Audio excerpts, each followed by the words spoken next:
I figured that's enough. Let's get started. Let me just launch my stuff before I switch over to the scene. Need to boot all my stuff up.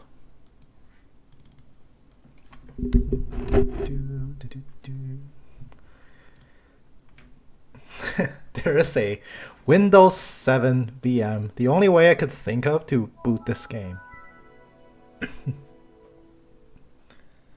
This screen is very tight and claustrophobic, but you know the other thing I've discovered with this game is that, you know what, let's test it out. What do we got to lose? Let's test this out. So what if we break it? It's the first minute.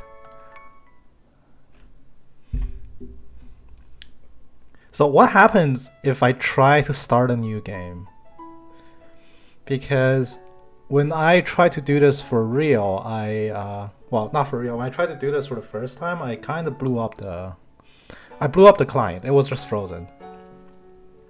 If I try to start a new game, if I continue or load a save file, it works. And there is a save file on like the first second you gain control, so you don't miss much.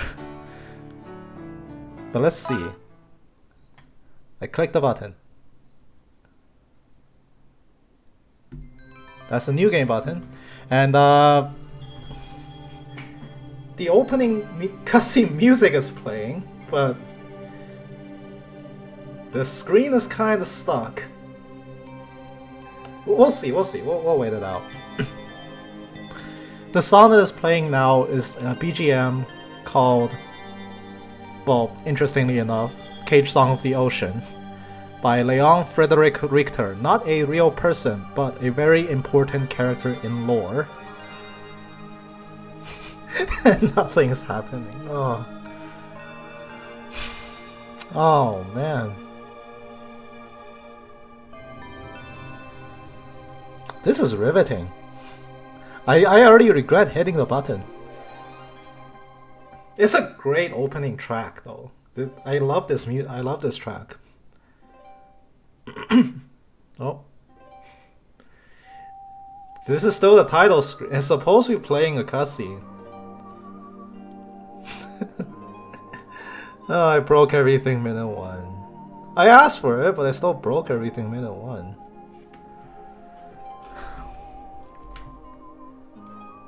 Look, I can fix this, okay? It's fine. It's fine. I can fix this.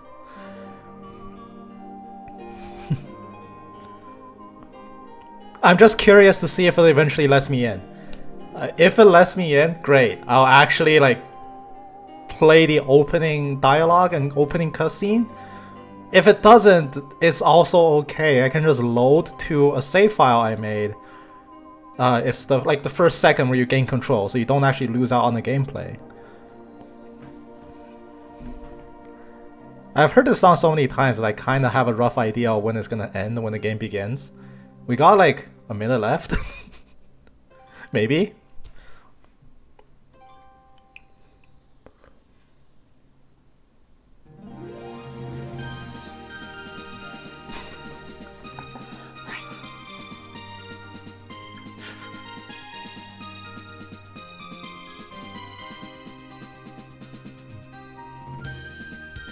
At least the title screen is vibing to it. Like, all I'm saying is copies of this game are really hard to find. The legitimate copy I have of this game is not with me in this country. It's still there. So I had to improvise. I had a game data, so I have to get a patch that allows me to play the game without actually loading in the CD for it, which may have broken things.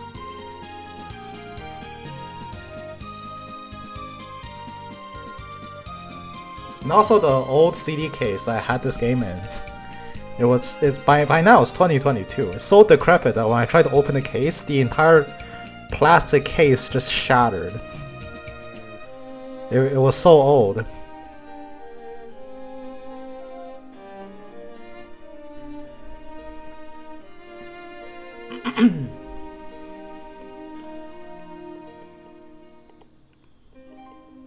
Oh. Look, if this title screen is fading to black, that means the opening cinematic is fading to black, right?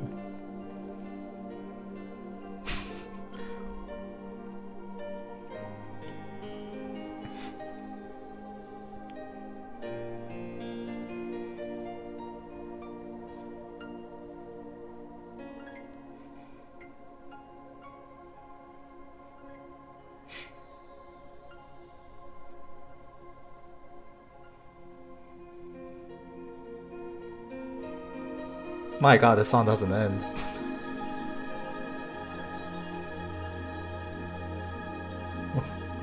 Help, the song doesn't end.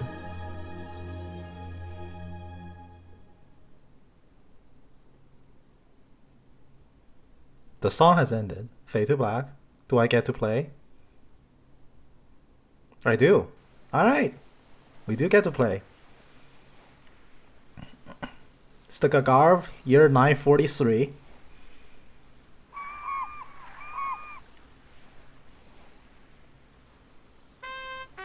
Gagarv? Gagarv? I don't actually know how it's pronounced in English. Prologue. March of the Travelers. There's our protagonist Forte, playing a lute, and there's wait, hold on, what does McBain play again? Let me hold on. I forgot what McBain's instrument was. Sorry, give me a sec.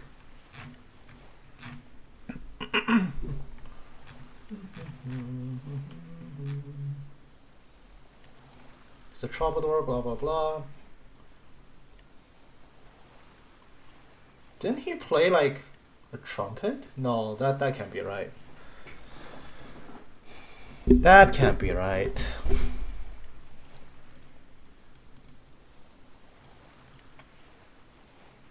No, Una plays the flute.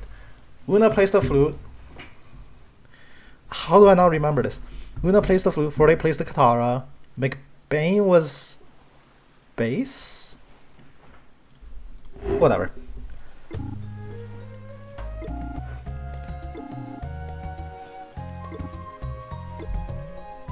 And here we have McBain in a foul mood because the fish he caught get away. And Forte's like, it's not my fault your fish got away. Your skills are too bad and you need to improve. Don't you know how to fish? It's a little bit weird. McBain gets very rightfully angry at that, saying, what the hell are you talking about? Oh, the game's frame rate is actually not as fast as I thought. This is slow. Hold on. Maybe there's a menu thing.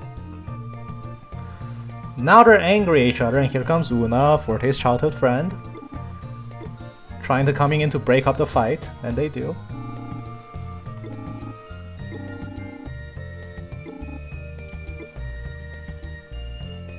And there's Jan, their pet dog.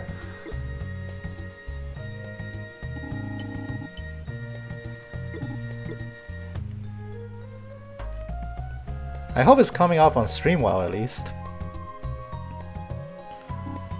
Did I enjoy my archaeological dig to get the game running? It was... I had to go to page 4 of Google search. Page 4! If that's not archaeology, I don't know what is. So Una comes to break up the fight, and then this random kid who's sitting at the front of the village came in saying that there's a letter for McBain. Page 4 is practically the dark web? I saw there was a dark web. Who does that? See, that's the thing. I was desperate, man. Like, it got to a point where it was injuring pride. I just told myself there's no way this game is just completely lost, and I have to find it. And I did. I was desperate enough to go all the way to page 4. And here someone comes from McBain with a letter from one of his old friends named Shao. That's at least the name that was translated in the PSP version. Disclaimer, I've never played it, I just know the names. So Shao does join the party eventually for like 20 seconds and then leaves. but he's going to receive a letter. Is he short? Depends on who you mean by he. Shao is S-H-A-O at least. I hope the translations of Chinese are better because the English ones are pretty shoddy. It is pretty shoddy based on what I've heard. The Chinese localization, for what it's worth, is really, really good. Like, you cannot tell the difference between the Chinese script and the original Japanese script, because there's a lot less censorship that goes on when you localize to Chinese. It's pretty much a one-to-one translation, and it's usually done very well, because Asiatic languages tend to link to each other pretty well. The bridge to Chinese and English, unfortunately here, is me. I can read both languages, but the more I try to translate the game, the more exhausted it is. I'll give you guys a general synopsis as I play through. In some cases, I'll translate every single line. In other cases, I'll just tell you guys what has happened. It's the best middle ground I can find to basically present the experience in English. So here, McBain, who is Forte's grandfather, Forte is the protagonist for the game. McBain gets a letter from his old friend Shao, someone he met during his days as a traveling magician. Not traveling magician, yuck. Traveling musician, not magician. Shao gives him a letter, and McBain, who is getting into his older years, is getting more and more grumpy, so he's gonna go off and read the letter. McBain opens the letter. The letter says, "Long time no see. Master, it's been a long time. Here's a surprise for you." And Forte is reading the letter, and he calls Shao a strange guy. Thanks for the follow, Grumpy Tiger. McBain scolds Forte for basically peeking at the letter, which is a private matter. So he takes the letter back, and Forte asks him to keep reading along with opening the package that was enclosed with the letter. McBain simply says he doesn't know, and then blames Forte again for not being able to catch any fish today, being all grumpy, and then he just scoffs and runs off.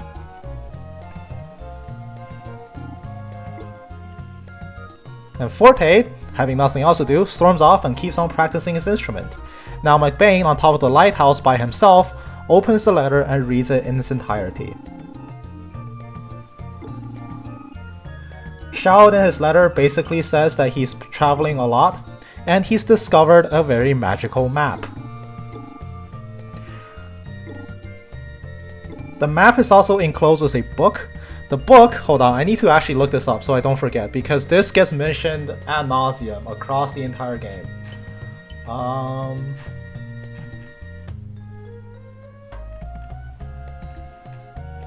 need to find the name of this book.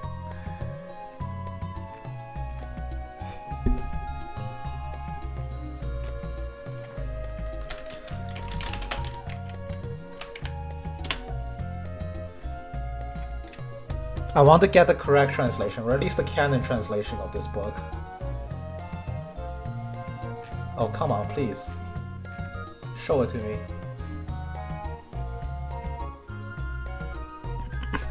So apparently the English translation of this song is just called The Water Melody. It's written by a musician by the name of Leon Frederick Richter, a very famous musician who has also created 24 stones known as the resonance stones.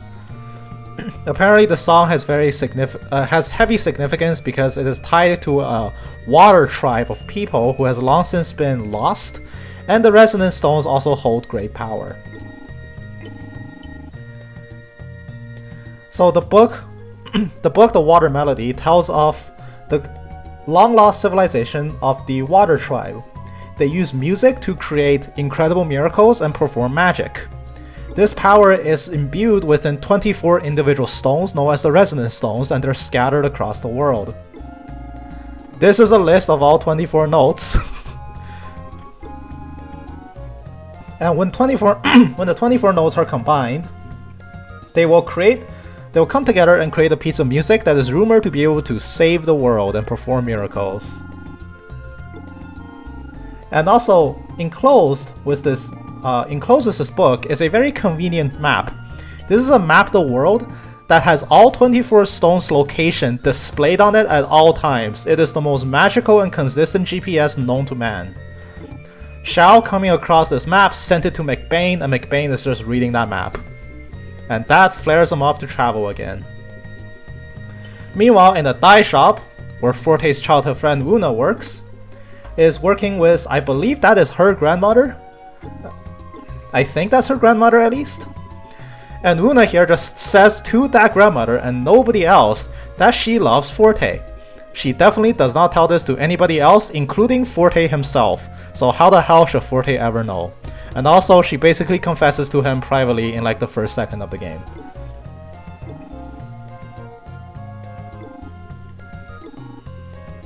Una says that she's made the decision to confess to Forte, and is asking her grandmother whether or not this is good. Context clues, yeah, exactly. I mean, Una here just straight up says her grandmother's like, I wanna just tell Forte I love him, can I?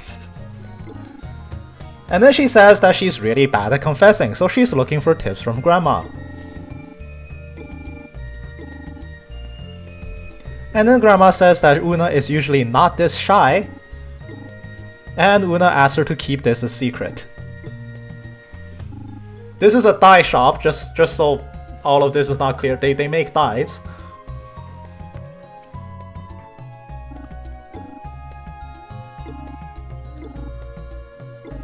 And here at nighttime, McBain is dreaming, and he's dreaming of going on yet another adventure, despite him being over 60 years old.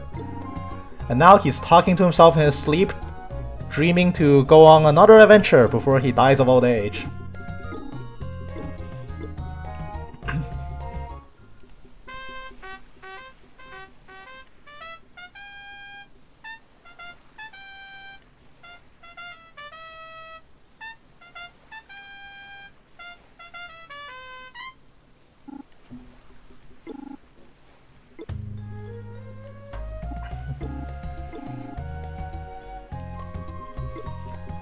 Here they're talking about Forte's desire to enter a solo concert in a city far, far away, debating on which instrument he could use. He can play either the trumpet or the guitarra, which is a 6-stringed lute. Both of these instruments he was taught how to play it by McBain, who was a veteran troubadour in his time.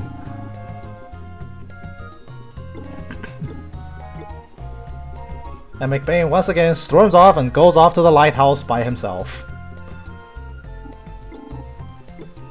Forte is wondering why Grandpa is also practicing, and is wondering if he also has the desire to enter the same solo competition.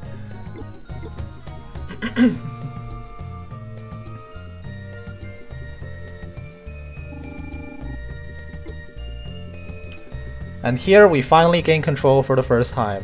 So the game doesn't actually tell us where we should go off to, but I'm just gonna make a save file. Oh wow. This file actually came with saves. What to save here? I'm going to check some system settings.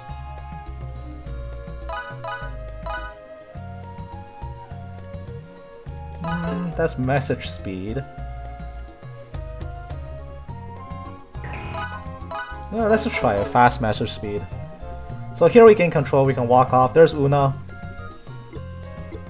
Una asks Forte to deliver dyes to the town of Kranka, which is just a little bit to the north after a little bit. So to progress the story here, I remember this part, we gotta go down and talk to Forte's mom and dad, who I believe are here.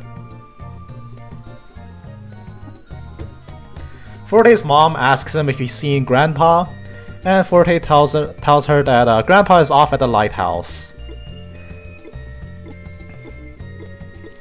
Forte's mom deduces that McBain must have gone to the lighthouse in order to practice his instrument, and finds this a great matter of concern and runs off to tell Forte's dad. And here Forte walks in on his parents discussing what to do.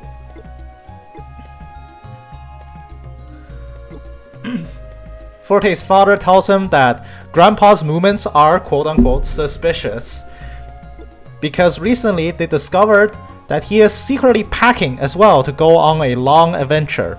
Their concern mostly comes from the fact that McBain is 62 years old and is he's ill-fit to travel the world at such an old age. And because they caught him secretly packing a suitcase, and now going to the lighthouse all the time to practice an instrument to prepare to go off into another expedition as a troubadour, They're afraid that he's gonna go and get himself killed out there in the wild because dude's old. That is literally their only justification. They think McBain's too old to be traveling in this old age. So now they assign Forte to go to the lighthouse and basically talk him down and make sure he doesn't run off anywhere. And just have fun, live out his golden years in peace. So Bose's parents beg Forte to go talk some sense to his grandpa. And also they just conveniently warn him, oh yeah, there's monsters near the lighthouse, be careful. So we're gonna go off to the lighthouse and basically start fighting the first few combat scenarios in the game. And unfortunately the lighthouse is requires a very convoluted route to get to. So we're just gonna walk up here, down here. There's monsters near the lighthouse? You'll be surprised what the monsters are.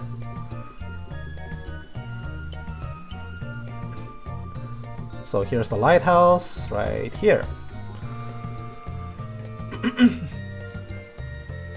And 3 monkeys have appeared. The names are literally Monkey, I'm not making this up. That's Monkey. Forte seeing monsters calls the loyal family pet Jan to his rescue. Jan immediately leaps into action and joins our party, and we get into combat against 3 monkeys with 18 HP each. So this is combat in this game. So funnily enough, the PSP version describes the combat of this game as turn-based. It is not turn-based. Legend of Heroes in the Gagar trilogy is not a turn-based RPG. It's a real-time RPG. Enemies and characters run towards each other autonomously, and they'll keep beating each other up. And positioning does kind of matter here. It is very fast-paced, like it's much faster paced compared to Legend of Heroes 3 and 4. In 3 and 4, the game actually goes at a slow enough pace that you could conceivably micro your way through a lot of these fights. But this game's combat pacing is so fast that trying to position properly actually requires really high APM. But fortunately for the first fight, you could pretty much AFK and, you know, Jan and Forte can beat up all the monsters for you. That's not too big of a problem. Later on, because your party's... Oh, shoot.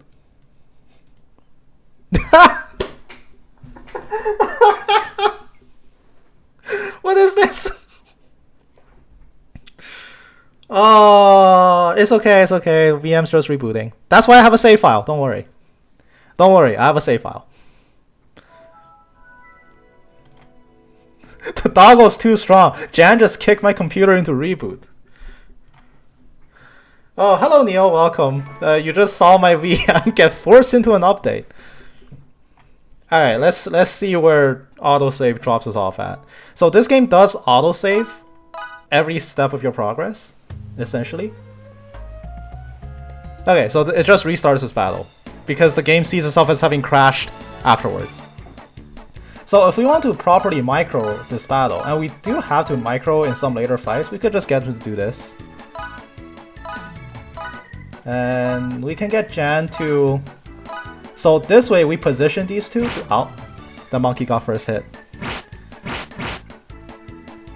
So we want to minimize knockback on Forte. Forte's getting the crap kicked out of him. So Jan has a healing move called Lick. This is literally the doggo licking you and then you're healed. So I'm gonna get him to lick Forte, heal him up. That's 12 HP. And then this monkey's gonna come slap Jan and we're gonna stop him. Forte's got this. He just walks in. And there's the battle. So early fights is not that big of a deal. You can definitely you can definitely go through a lot of these fights just by sitting here and watching. That luxury is quickly taken away from you, and proper APM micromanagement is all important. The other thing about this game is that fights in this game are not optional. In Trails, when you walk through a pack of enemies, you have the option of just walking past them, but in this game, enemies literally block your way. You see a rescue dog got that little tankard of ale under his head? I think that's a bell. Forte enters the lighthouse and confirms that McBain is indeed at the top of this lighthouse, and our goal is to reach McBain and tell him, dude, you're 62 years old, please don't get a magical map and run off and explore the world, I'm begging you, just don't get yourself killed. And now Forte with Jan is going to ascend the lighthouse and go find Grandpa. Not before beating up more monkeys along the way.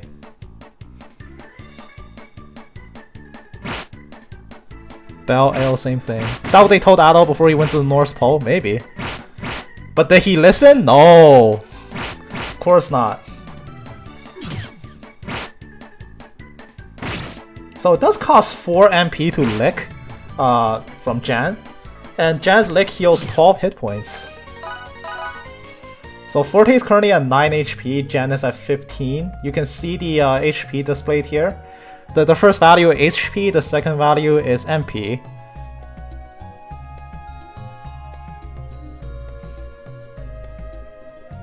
So we're just gonna... Oh my god, the frame drop. Why am I frame dropping? Please.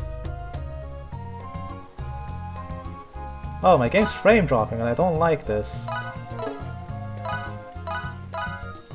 Let me sort this out. Why is my game frame dropping? Sorry, 1 second. Emergency maintenance.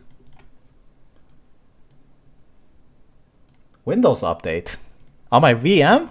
Who installs Windows updates on their VM? Windows updates mess it up? Watch. Probably. Hold on. Windows update. What update are you doing? Can you stop? This is a VM. I don't care what happens to it. Windows 7 update? Yeah, this is a Windows 7 VM. Who still installs... I guess this is a fresh VM. It's being like, oh, I don't know which version it is, but... Alright, let's see if my frame rate's restored.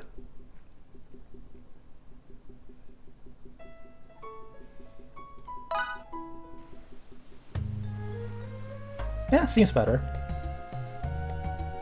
Alright, so McBain's not here. We walk back in. Continue to ascend the lighthouse. I think there's one more monkey fight before we can reach the top. We're nearing the top because we hear McBain playing his instrument. There's McBain.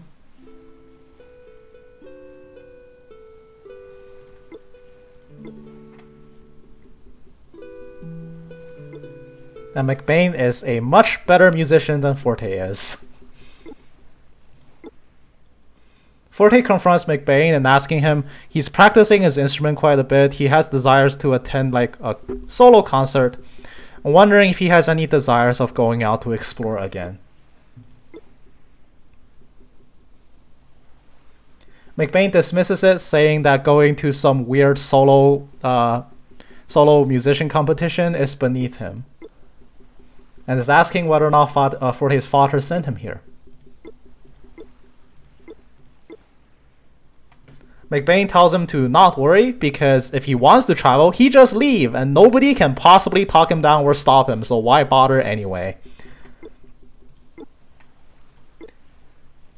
But he does admit that he is getting old and that this should be his last journey around the world, and he is planning to set off at some point. And he wants to spend some time practicing his instrument before setting off. Now he's claiming that Forte is interrupting his practice and for him to get the hell out. And saying that the dye factory requires his help, so why don't he go help them?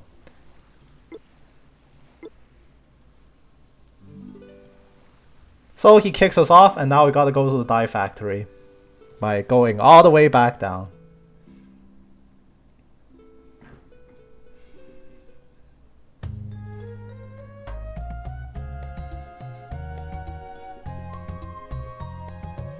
Fortunately, I don't believe monkeys appear on your way down, they only appear on your way up. So we're safe from the monkeys.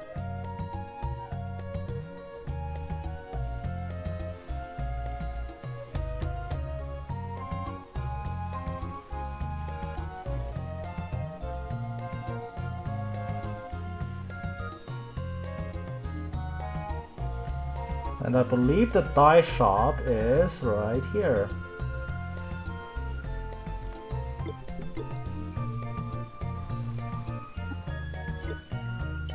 And here, the grandma of the dye shop requests us to take a package of dye to Kranka along with Una.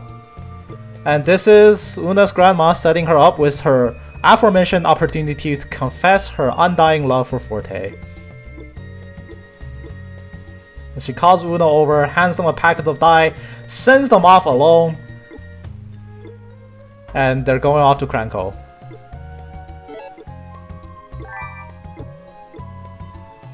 They say beware of monsters, and we're gonna set off into the next village. She's building the ship, yeah, basically. And now they're gonna call Jan over there as well, because he's our trusty healer, and our puppy is gonna follow us forever. One thing about Jan is that because he's a dog, he can't actually equip stuff. Like, he doesn't have equipment slots. But he's still pretty strong without any equipment slots. Here they send us off, tell us beware of monsters along the road, and we're heading out north into the village onto the main road. Una is very excited to head off to Kranka, and Forte asks why she's excited, and she completely dodges the question, but texts to herself that her grandma gave her this opportunity, and she should 100% definitely not waste it and actually say what she thinks. He's so strong he doesn't need equipment, why is he the hero of the story? Exactly! And here's the first opportunity for Una. She calls Forte to stop. Forte asks her why she suddenly stopped, and Una says no. She says she asks him to go take in the sights of the vast sea before them and feel the salty air brush up against them. And Forte says, of course the sea is salty, that's what makes it a sea. And now Una tries to get back on topic. And before they could say anything, a bunch of monkeys come in to crash the confession party.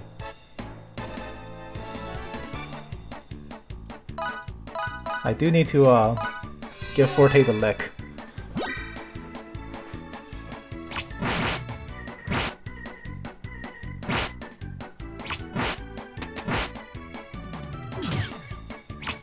Chad monkey, interrupting the confession.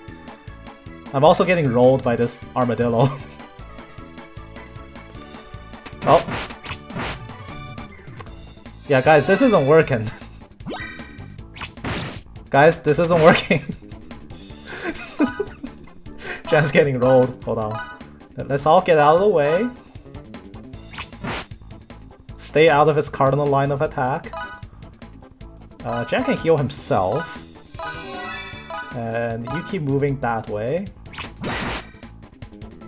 Okay, so now Jan can walk up and kick him. Jan does 1 damage? Uh-oh. Might as well move this way. Just stay out of the same line of attack. Oh, and he's regenerating! Get him!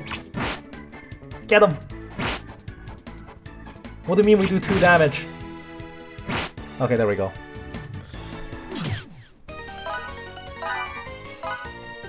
We did get a potion drop, so we can use the heal.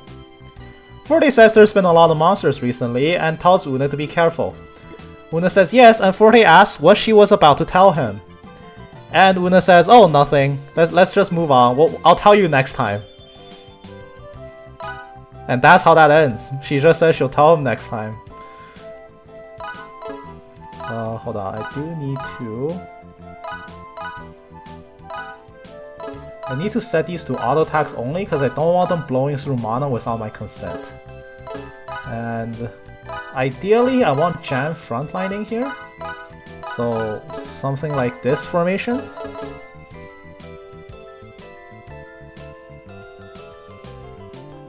Now here's attempt 2.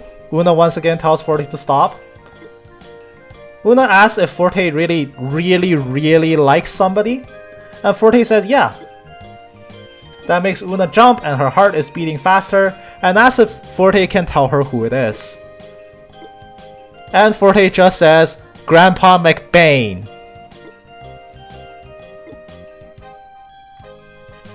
So very flustered, Una tries to recover and tells him, yeah, of course, you guys bicker, but you clearly care about each other. But do you have anybody else in mind? Jan follows that art with a bark, which interrupts us it again because more monsters are on the road.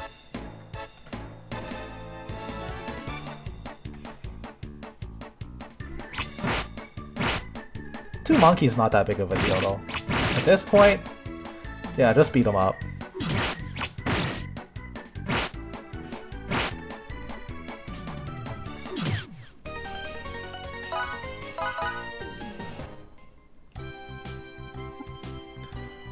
Forte once again comments on the sheer volume of monsters that conveniently appear and tells them that they shouldn't get distracted, and asks Una for the second time if there's something that she wants to tell him. And for the second time, Una says, "Oh no, nothing at all. I can't remember right now, maybe later."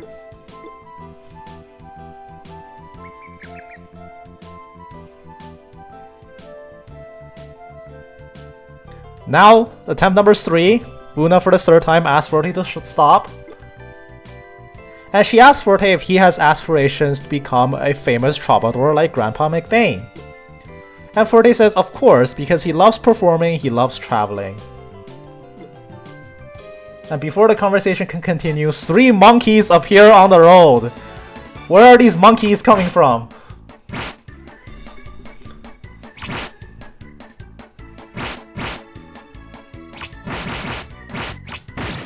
Oh, they're just 1v1ing each other. They just each pick their target and start slapping. This is not that efficient. They're... Oh, we do get a level up from Forte and Jan. Level ups in this game do fully heal you.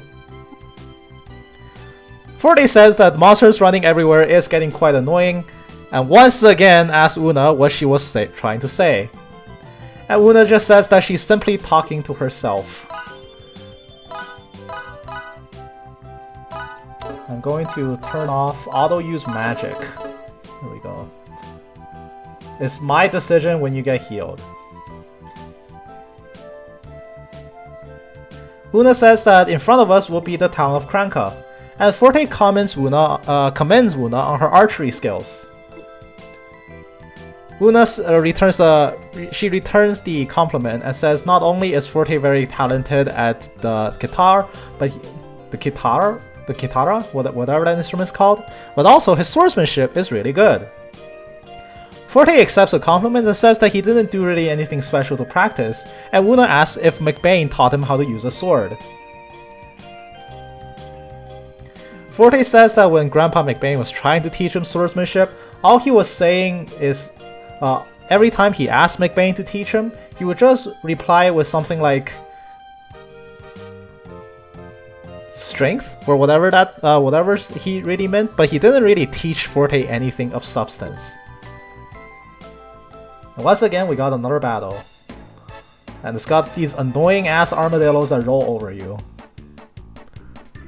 Oh, this is a bad line.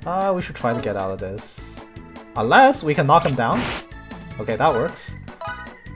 Monkey, send me away! Nice.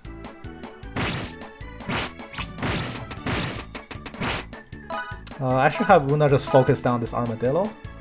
They can take care of a monkey. Oh, here he comes. I don't think they can move out of the way in time. Yow.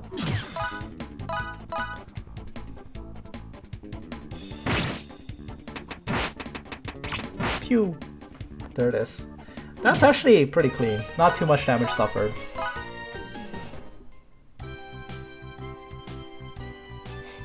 Forte says that these rolling enemies are quite troublesome, and Una says that it's no problem for her because she can fight at range.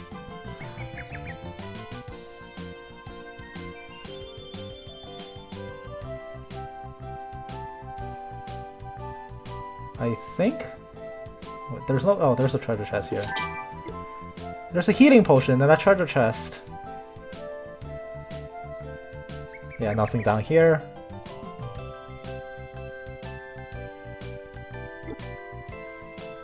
They're commenting on how the dye makers in the town of Kranka is sending basically streams of dye down the river, and it's quite pretty. They greet Forte and Una and ask them whether or not they're here for a delivery, and ask them if they heard from the monster ambushes, thanks them for their work, and sends them forward to the town. So in the end, Wuna didn't get to say shit. Poor girl.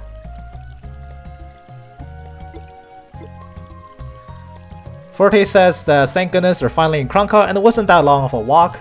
And Wuna says to herself, basically scolding herself for not being able to confess like she wanted to.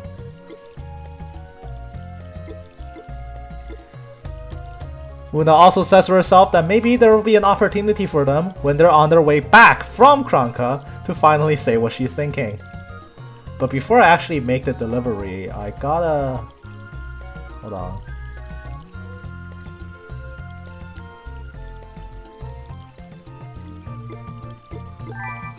Yeah, there's a hidden item there against that wall. And also, I need to buy something from the store before I make the delivery and head off. I need to buy the Doll Knight, Volume 1. I don't have enough money, whoops.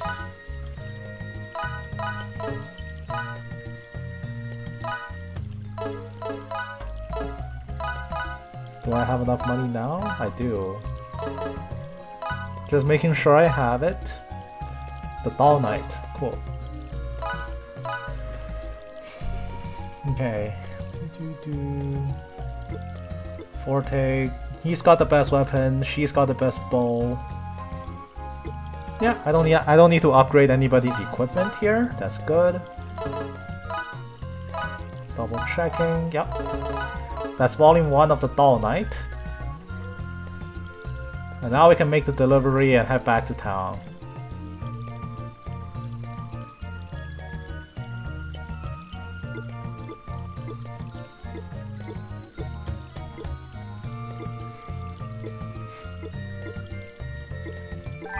And they pay us for our delivery.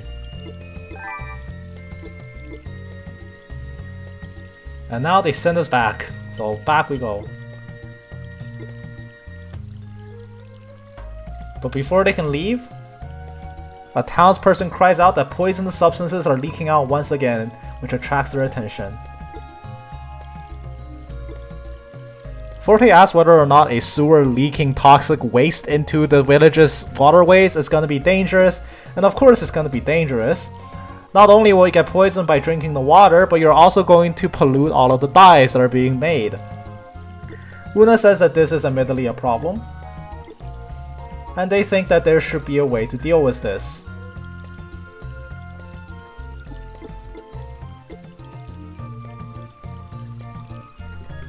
Now let me make sure I have everything done before I move on.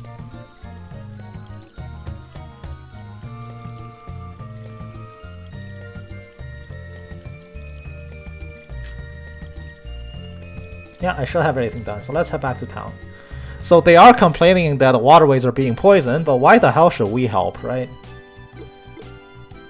Now Wuna once again steals her resolve, saying that on their way back she has to confess to Forte.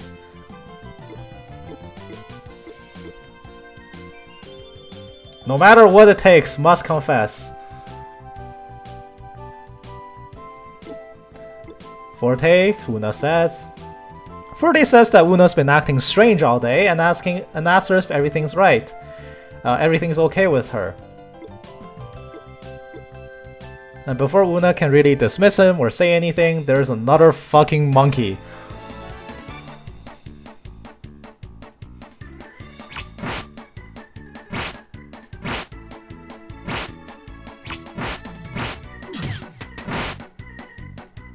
I don't like getting double hit by these guys. We should heal. We should heal Forte.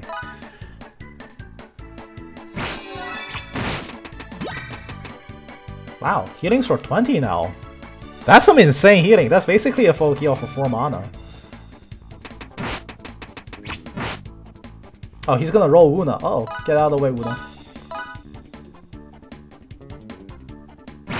Okay, now you're out of the way. Shoot him. Move Jan out of the way a bit, maybe? Don't walk in the same line as this thing. Okay. We should be fine. We should be fine. He's gonna regen, which means he's not attacking. Go finish him, Forte. Go finish him, Wuna. Okay, she did 1 damage. There we go. Combat finished. Una curses it for blowing the opportunity yet again, and now they're on their way back. Ooh, 1 monkey, 2 monkeys, 3 monkeys!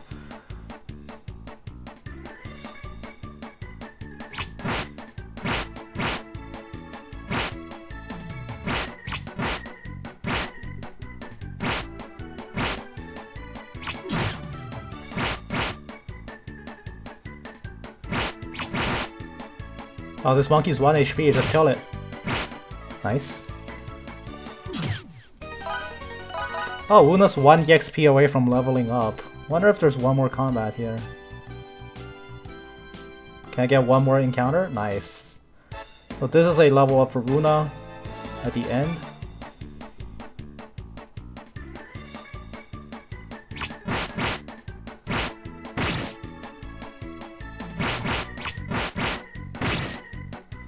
I think Forte can take 2 monkeys.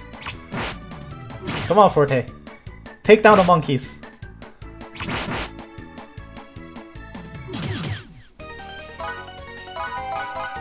And there's Una's level up. Falcon's writing has really fallen off. They could use this revolutionary monkey-based storytelling instead of using stupid characters, dumb world building. It's all about monkeys. And occasionally the 1 armadillo. Why is there a monkey infestation on Waluna anyway? Someone should look into this monkey infestation. Oh. I wish Forte would just not stupidly walk into every armadillo he sees. They're just gonna roll through him.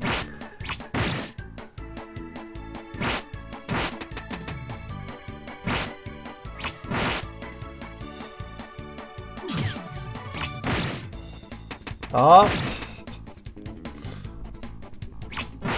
There we go. It's okay if people get injured here, because I believe we full heal when we get back to town. I think.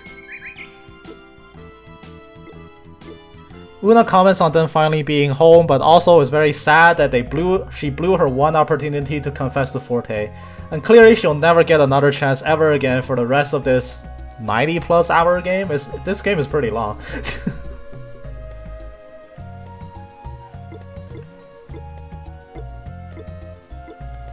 Now we return what was delivered to us. And Grandma realizes that Una didn't actually do anything with the 1 chance that was given to her. And just shakes her head. And once again tries to set her up yet again by telling her to go to Forte's house to relax for the night. And here Una is commenting on that she's excited to be with Forte's family for the night.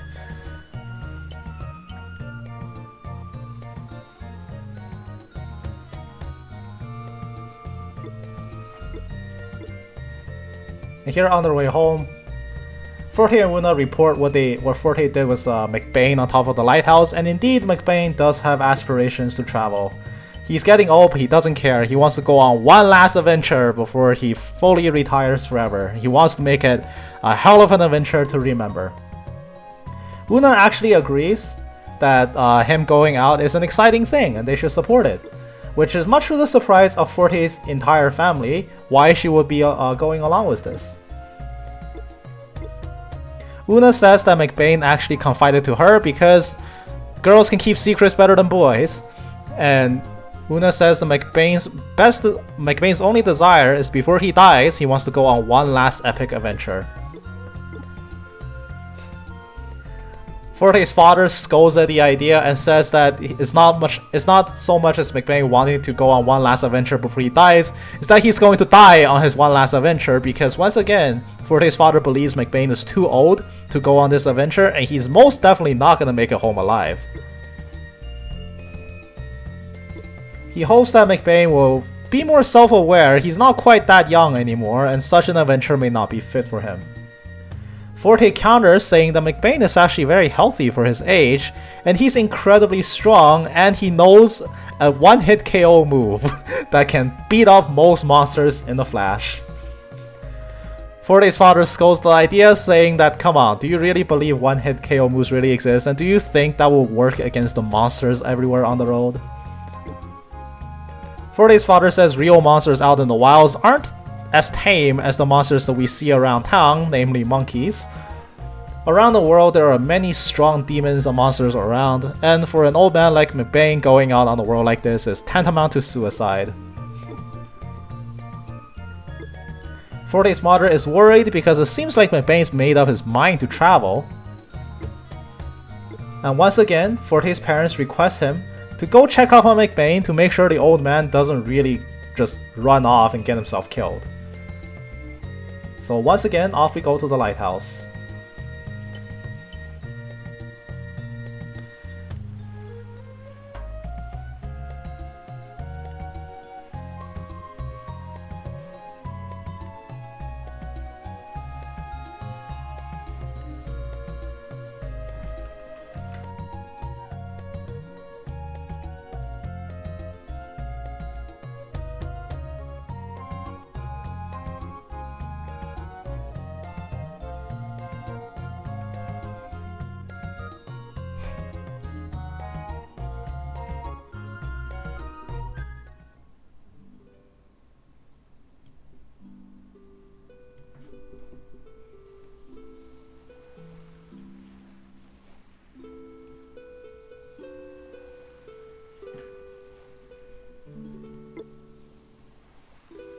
Una says that McBain seems to be deep in thought, and this is not really the correct atmosphere to confront him about his desires to travel. If they interrupt him now, he might get angry. Maybe they'll come back later. So they sit here at a distance, admiring McBain's skills with an instrument and saying that his harp skills are really nice to listen to. Una decides to take this chance to confess to Forte. With this atmosphere of the harp music behind them, surely this is the perfect opportunity. So she's about to call Forte's name, and McBain stops playing. McBain senses danger and tells both of them to get out of the way, at the same time they get ambushed by a monkey. Now McBain 1v1s this monkey and punches him off the lighthouse.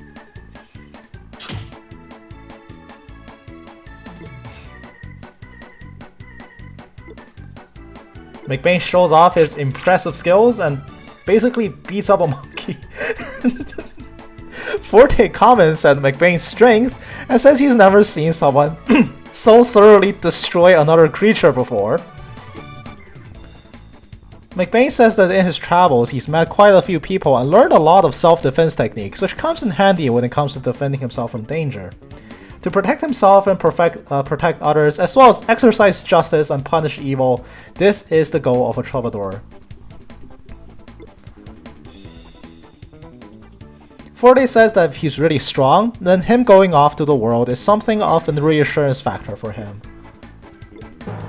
McBain asks if Forte is calling him old and basically punches him, and asks Forte if he wants to be thrown off the lighthouse. Forte gets angry and says you shouldn't threaten your grandson like that, and they start fighting on top of the lighthouse. Una notices that the monkey that was punched off the lighthouse has made a large hole in the ground. It seems to have crashed through the ground and revealed something underground.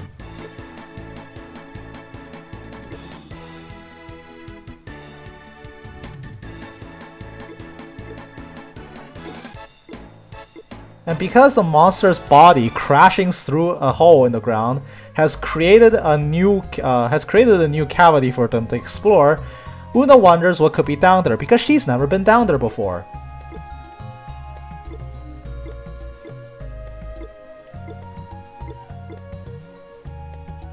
So Forte volunteers to jump down and investigate, and then gets cold feet moments before falling down. McBain asks him if he's scared, and Forte says that was just a practice run, so this is the real deal. With Una's encouragement, Forte makes the leap down and says it hurts. But they did make their way down, and there's a very dark room underneath, so they can't quite see what's going on. So Forte under the lighthouse was able to open the broken lighthouse door that was basically sealing the lighthouse for a long time. And they can finally enter this lighthouse, something that nobody in town has ever visited due to the door being broken.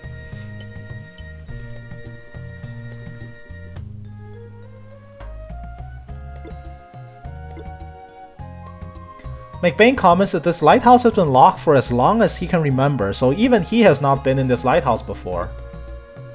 Maybe 40 years ago since, this lighthouse hasn't been explored.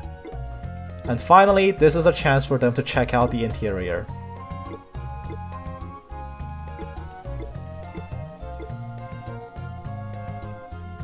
McBain says that if this lighthouse has been closed off for 40 years, maybe there's some treasure inside and they should explore.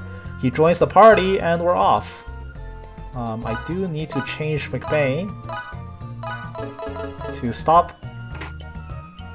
fighting shit all the time.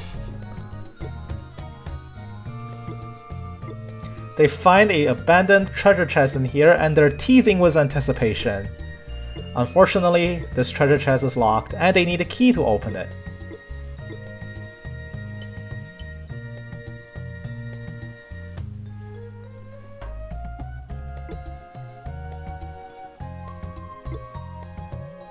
They discover writing on the back of the lighthouse saying that under a water cavern there is a key for the chest.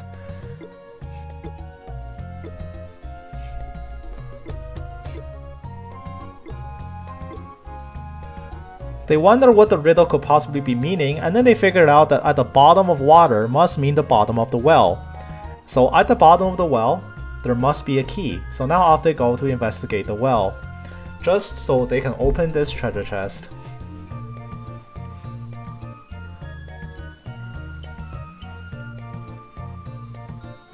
Oh, I can't walk up this ledge? Cool.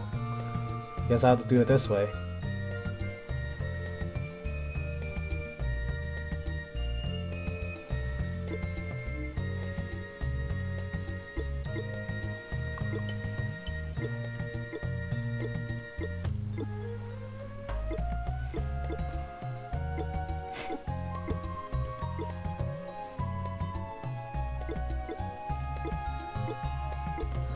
So now they decide on entering the well.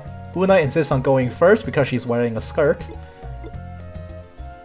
So off they go down to the bottom, just to look for a key that can open the mysterious treasure chest in the lighthouse that nobody has accessed for 40 years. Ah, Jan's so cute. He's holding up the side of the well.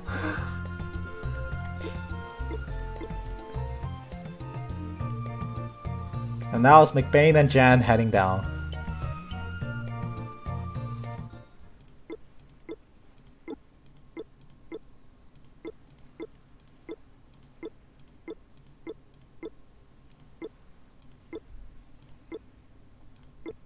And unfortunately, the weight of 3 people is too much for the rope to handle.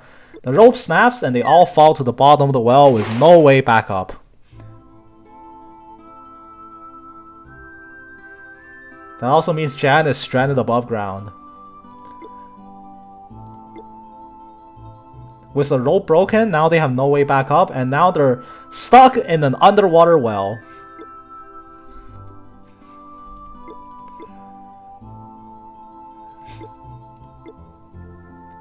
McBain suggests they could get back above ground if they try to find their way up, and there's a wall he can punch it down to create a doorway. So off they go. In that treasure chest is the first volume of the collectible book series of this game.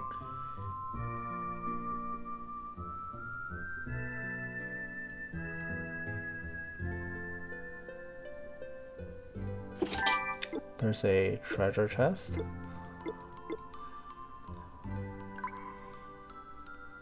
There's another treasure chest.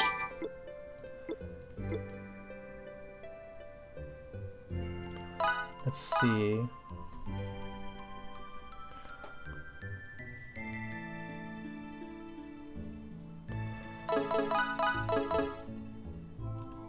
Let's make a save, it's been a while.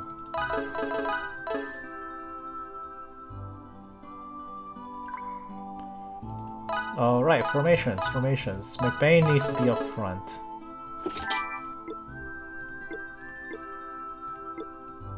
So here they find the key to the chest in the lighthouse. Now they need to find a way out.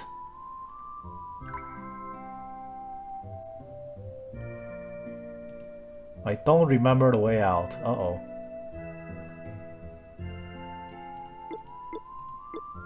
Here they hear Jan's voice from across the wall.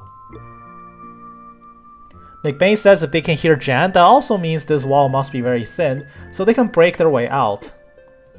McBain says using his One Punch Man move, they can very easily shatter a wall. And he uses his move called Boulder Break to break down the wall. And here's Jan rejoining the party.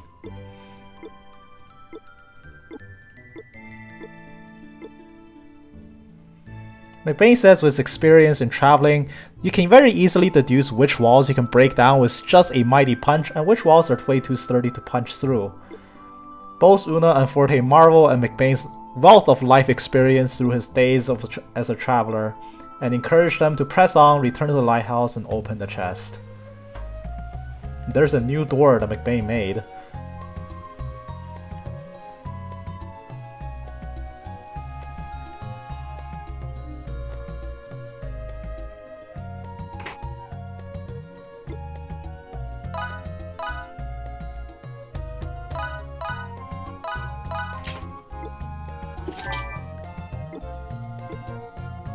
And in here they find the magical enchanted map, a map of Walt Luna.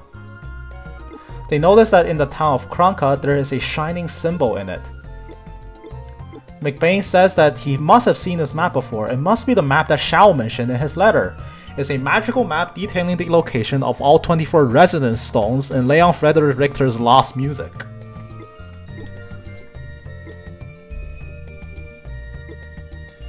Una asks what resonance stones are, and McBain tells her about roughly what it is. To write the water melody... Trails needs more dogs? They do, yeah. Una basically summarizes the situation, saying Leon Frederick Richter is a legendary music composer. He composed a piece of music known as the Water's Melody, and carved the instrument score onto stones.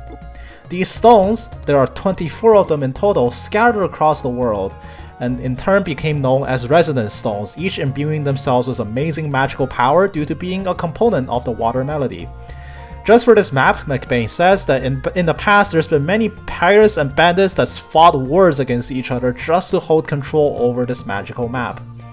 But suddenly this map was vanished from the face of the earth and nobody seems to know where it went until they conveniently discovered it in this lighthouse. McBain says if this is indeed the magical map, it must have been found by a group of bandits or pirates in the past, and they hid it here to avoid capture or pursuit. Forte says that thought alone is pretty scary, but Una says that there's no way to make sure whether or not this is the magical map. And McBain says there's only one way to make sure, because there's a symbol lighting up in the town of Kranka. If they go to Kranka, surely they can investigate the town and see whether or not there is actually one of the 24 stones inside that village. There's one, and that's the only way to find out for them. If there is a resonance stone in the Kranka village, that must mean this is indeed that magical map. McBain asks whether or not everyone wants to go to Kranka, and with an unanimous vote, they're off.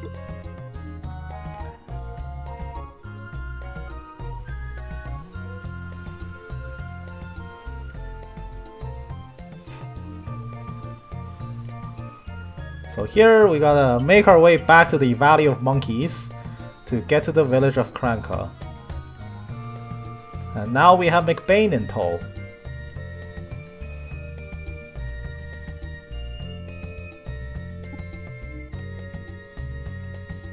Before we can leave, we get stopped at the door because the village watchman says that under instructions of Forte's parents, he is not allowed to let McBain leave the village.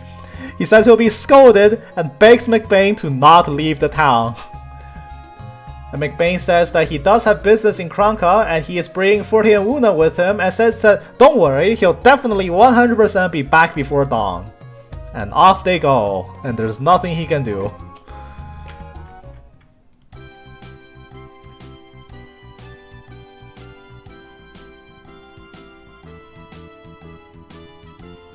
Actually, before I leave, I should heal up, right? Because Forte's injured, Una's injured, and Jan is a little bit injured. So we should heal up. I believe there's a free heal if you just sleep at Forte's house.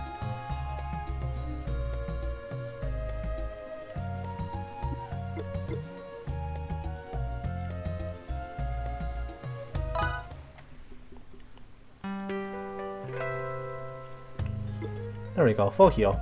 Alright, now we can go to Kranka.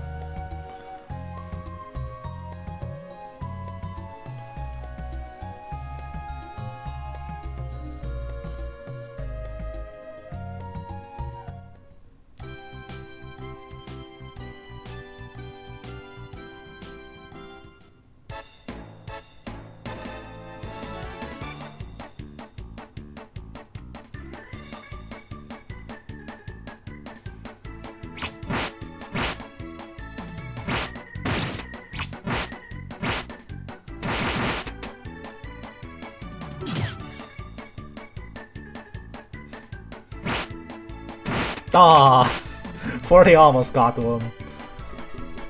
He's gonna roll again. He's gonna roll again. Oh, Jan, kick him! Nice.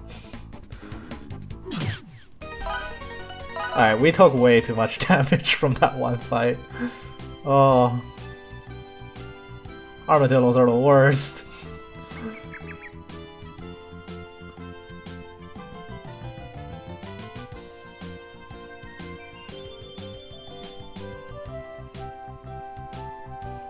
The rest of the row seems pretty clear. They greet McBain here.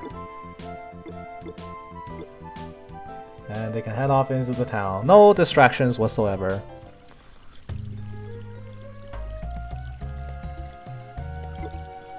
McBain opens the map. And Forte says the map is too coarse and doesn't show enough details, and they can't really tell where the stone is in the town. McBain says then there's only one way to find out, and it's to ask around the people for the lay of the land to see if there is a way to narrow down where the stone is actually located. So now we ask around the town to see if anyone's heard of a tiny magical stone, maybe somewhere in the village. So they ask around the villager, but most of them just reply no.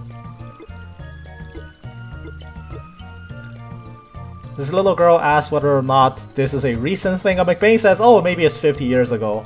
And she says, oh, I'm too young for that. You shouldn't be asking me, which, you know, she has a point.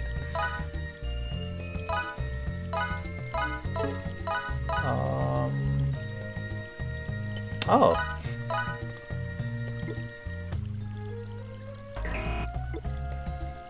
I guess Forte can get a better shield.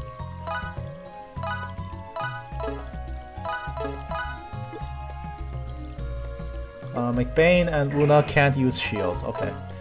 But Forte can. Get him a shield. One more defense.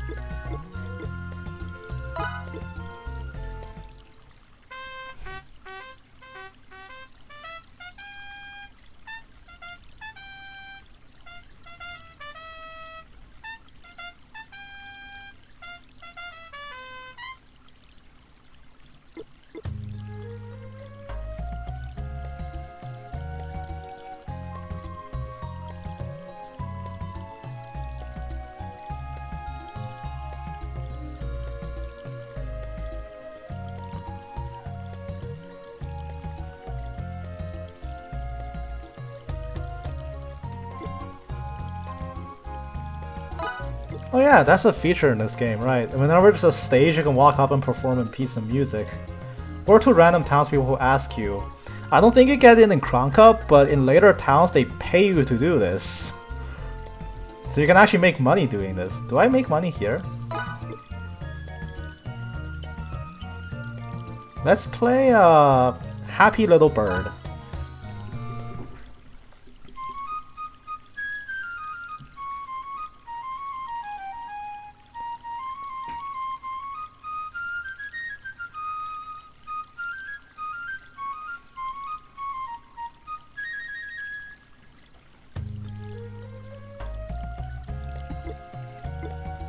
Oh yeah, he even says it. Too bad this village can't afford to pay you.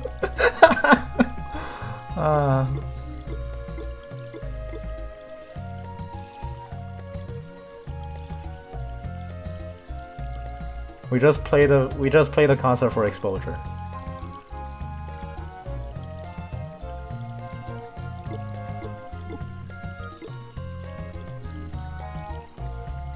So here McBain asks, ever since this village was first building an estuary, there's been a rumor of a magical stone.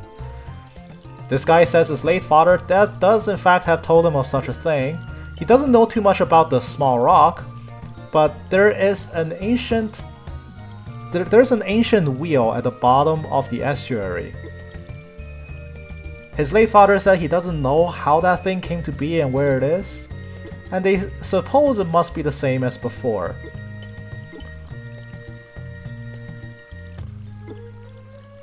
Una says that she thought the estuary has caved in since then, but the guy says there's been support columns built, so the underground estuary should be preserved more or less.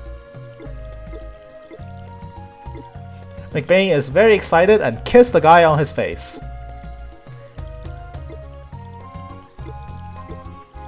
No joke, that's actually what he did. He kissed the guy.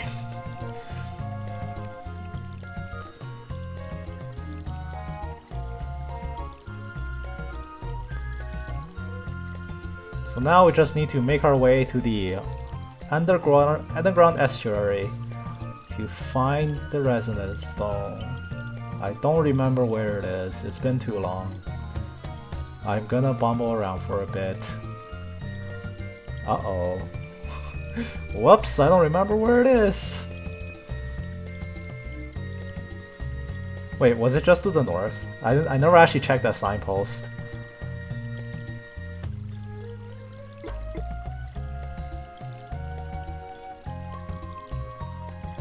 What is this signpost? Oh. Pfft. Yeah, it's just here.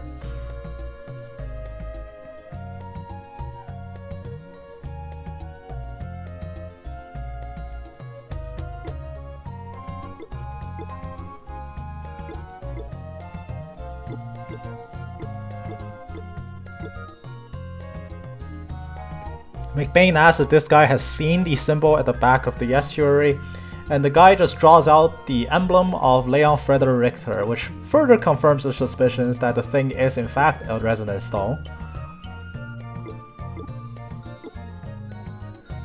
He says that they should go down there, but the estuary has been infested by poisonous monsters, and not only are they dangerous, but they can also poison you. So, under the wishes of the Elder, they blocked off the gate and stopped the water flow. But that's not gonna stop us, so we're gonna go. Beg the Elder to open up the estuary for us.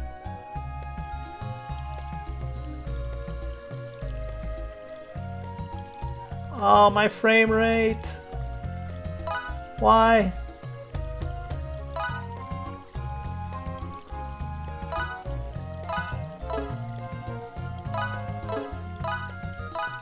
Hold on, my frame rate's dropped again.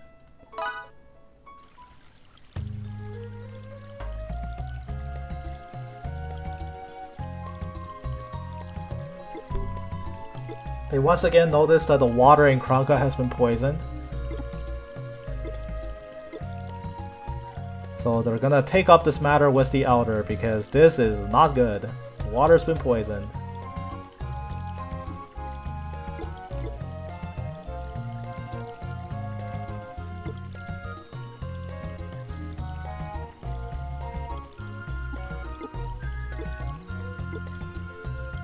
The people of Kranka says it's the first time that the poison has spread this much. So they should really discuss this with someone in a position of power. I don't remember where he is.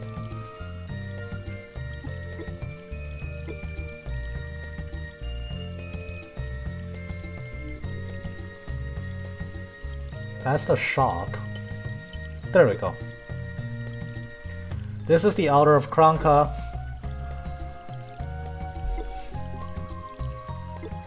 McBain volunteers to go investigate for no other ulterior motives whatsoever.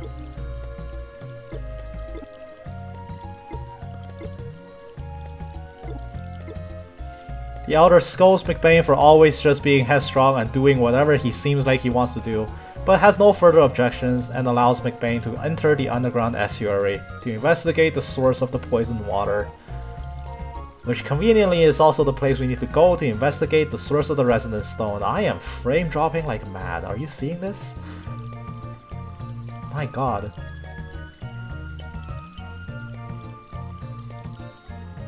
You know, this could be solved with a reboot. Let me just reboot the game real quick.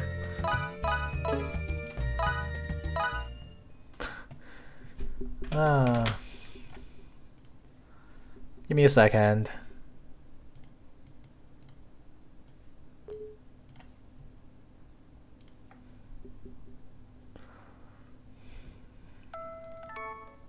This is probably gonna happen a lot more.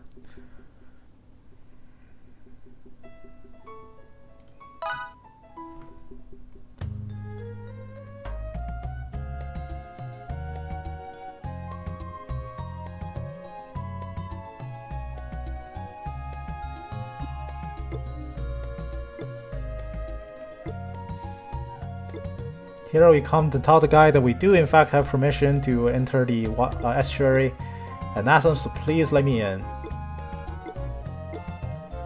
And he does agree, and tells us to be careful of poisonous monsters in the underground.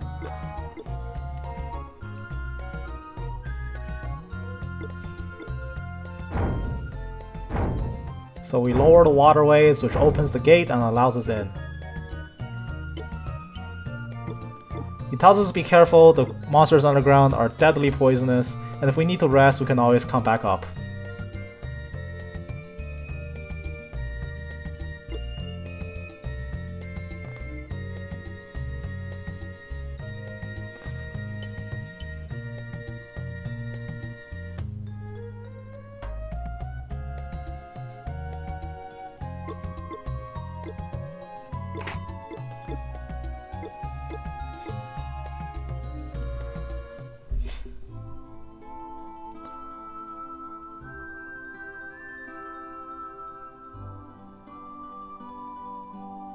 So, fun fact, we actually can't stop the poison. Yet. Yet. I didn't bring any antidotes with me, so if I get poisoned, I'm kinda screwed. There's a way to remove poison basically forever, halfway through the dungeon. But we don't have it yet. I just hope I don't get poisoned. Poisonous bug, poisonous bug. 2 poisonous bugs. And they're running away from us. Excellent. Oh! No poison? No poison. Uh-oh. No poison? Cool. Aw, Jan's getting drilled in the back.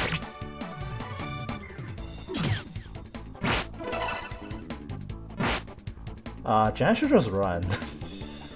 If he knows what's good for him, he should just run.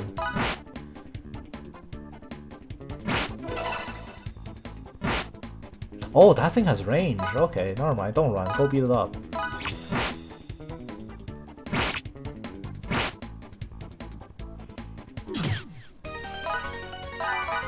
Oh, we got an antidote. Perfect. They dropped an antidote. Forte notices there's a wall here, and McBain says, "Why are you worried? Don't you remember that I can literally break walls?"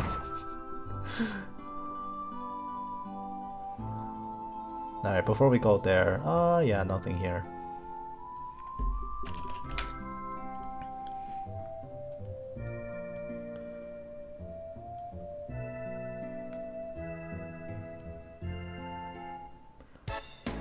Just one? No, 2.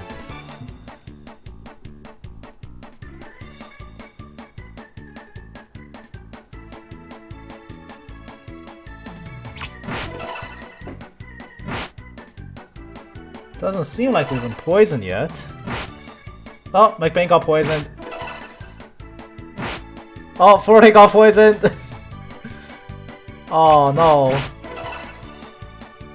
Oh no, Forte! Alright, I can only save 1. I only got 1 antidote. Who do I save? McBain or Forte? I believe poison persists through battles in this game. I think. Yeah, they do. Ow.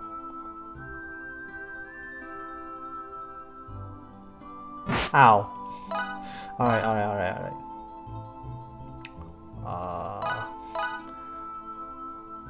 I think we cure McBain. Forte can just tank it. Come on, Forte, you're a big boy.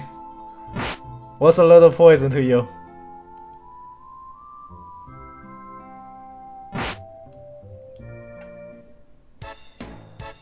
Poison bug.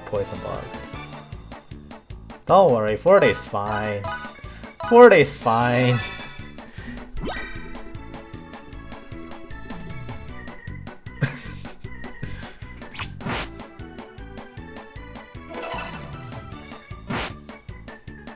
I mean, I don't mind if Forte keeps getting drilled, so he won't get. Oh no! No, he's poisoned again.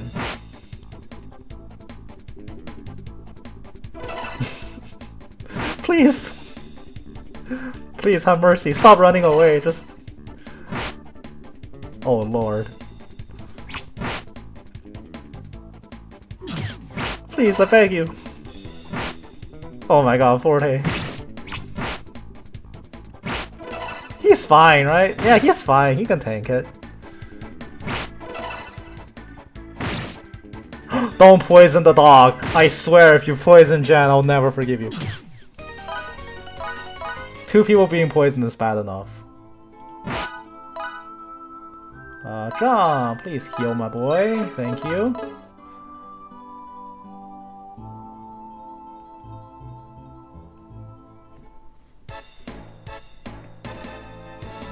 It was 3 poison bug this time.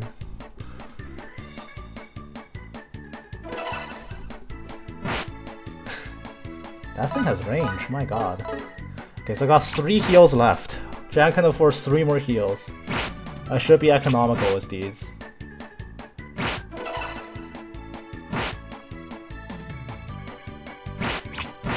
Okay, there's 1 bug down. And if the dog had poison, I'm kinda fucked. Okay, as soon as Jan gets hit once, I'm gonna heal him.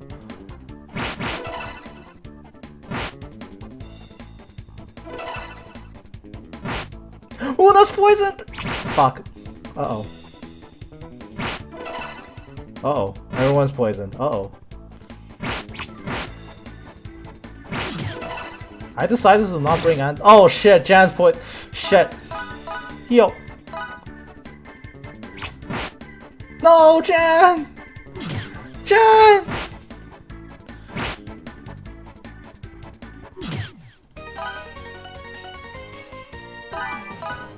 Oh, we got 1 antidote, but Jan's dead. Alright, we'll call this archaeological expedition a failure. And retreat for now. It's okay, we'll come back for round 2.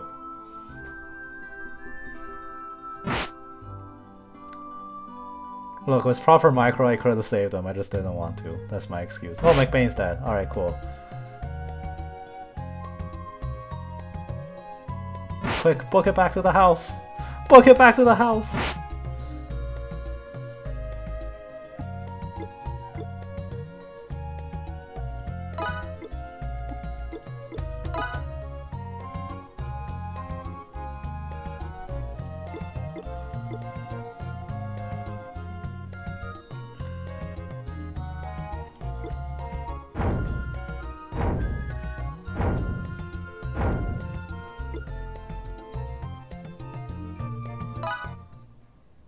Heal! Heal!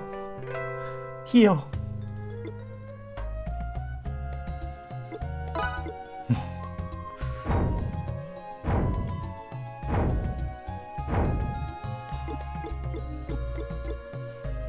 Alright, everyone's healed.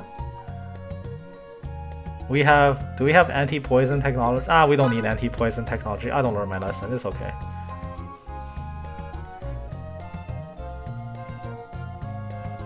I have 1 antidote. I got 1 looted from that last battle. As long as we don't get our whole party poisoned again, I think we're fine. This is me not learning lessons. Alright, attempt 2 through this stupid thing.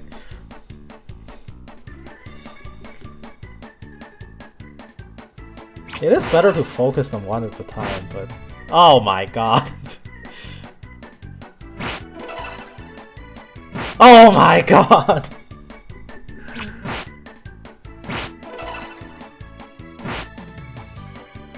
My dog!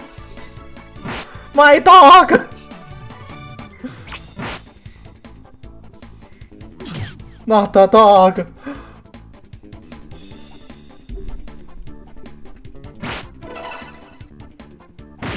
Oh my goodness!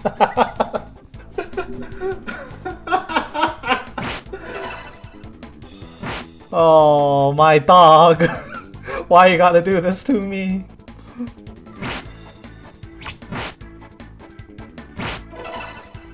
Oh, he lived on 2 health?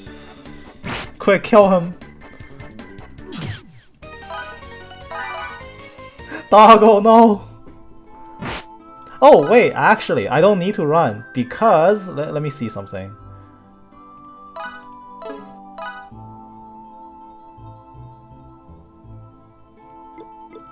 Okay, yeah, I don't need to run. I don't need to run. I'm fine, I'm fine. Okay, jump. Heal us. Give McBain a heal. We can tank this poison because on the next successful fight, 2 of us level up, and if we level up, we cure the poison. Leveling up is a full heal. So we just need to win this fight and make sure Una doesn't get poisoned, and then we can cure McBain because McBain's not gonna level up.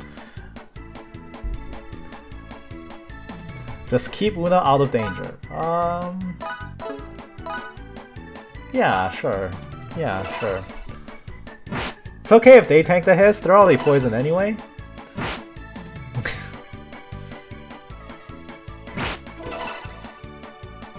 Oh, McBain's the...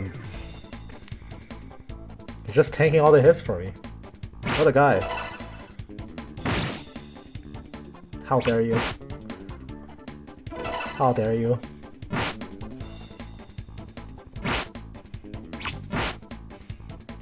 How dare you attack my dog, I will never forgive you. We do need to heal McBain. Actually, I can hold off. I'll heal him right before we win.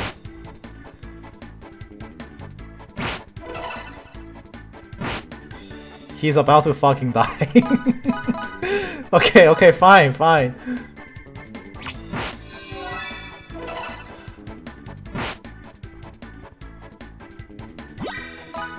40 needs a heal. I don't want 40 to die here. Jan is fine, right? Jan won't die. Jan's not gonna die. 7 health. 7 health. Okay, we're fine.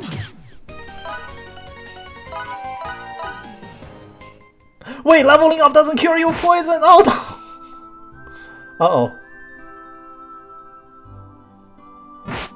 Uh-oh.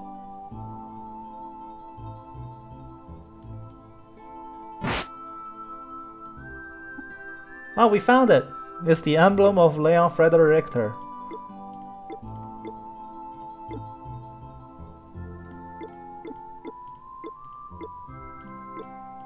So now we need to use McBain's explosive boulder punch.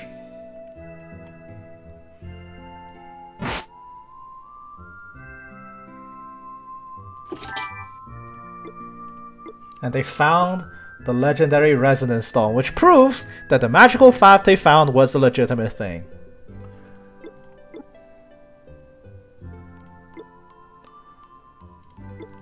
So each resonance stone that was created by Leon Frederick Richter carries with it magical properties. The magical property of this resonance stone allows you to cure people of poison.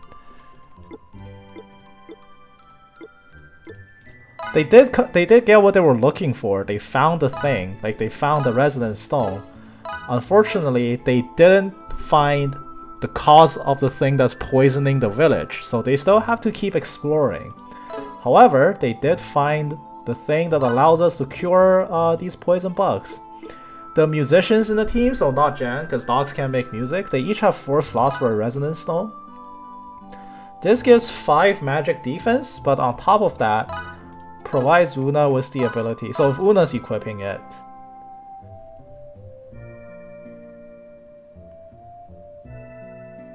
can heal Forte, heal McBain, heal Doggo, and we're fine. No one's poisoned.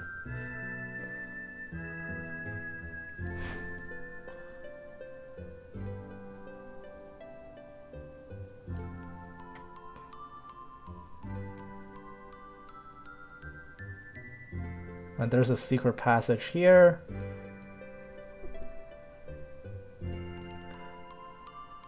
I was too busy running for dear life to explore it, but...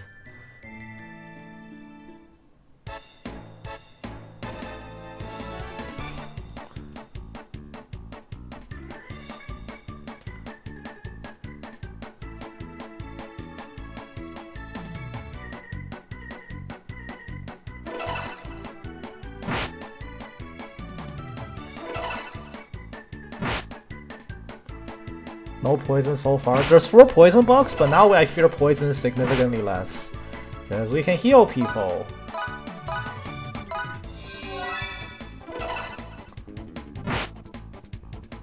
Like that. Get the poison off Doggo.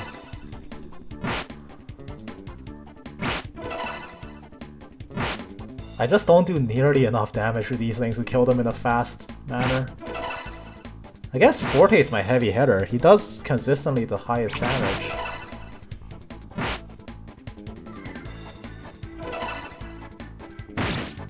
Yeah, I guess Forte is my healer here. Oh no. Not Doggo. No, not Forte. Okay, McBain's still fine.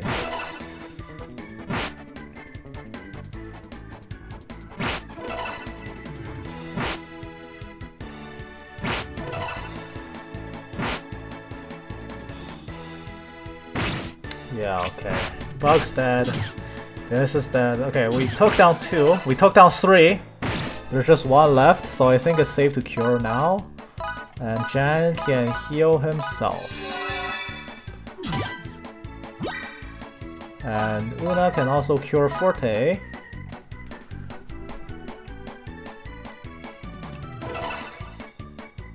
Oh my...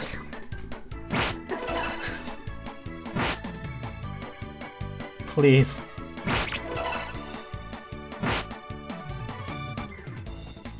Can we get a heal on my boy?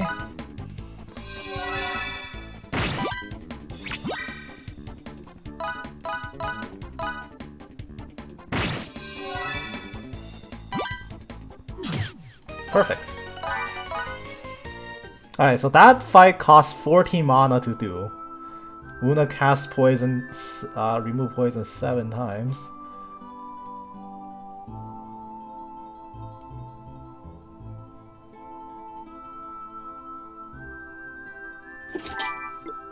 But there's a fighting bandana.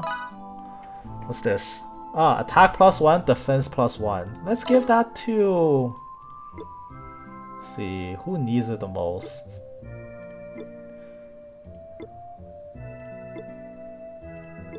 Yeah, I'll give it to Forte for now.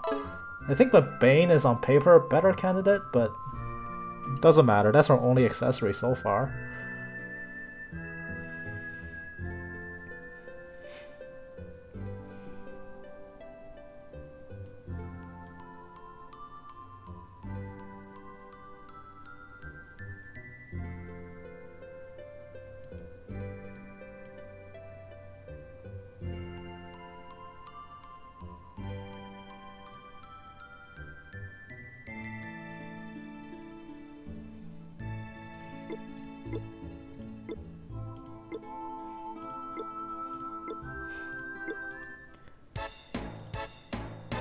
Here's the boss fight, but I'm gonna retreat for now. I need to prepare.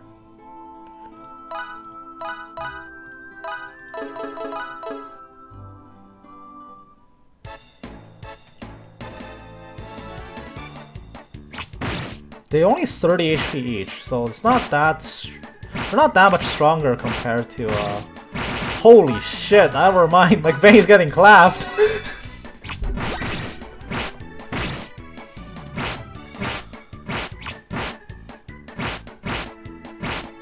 Okay, this is a bit too much. No, heal. Jan, heal. Jan, keep healing. We got one.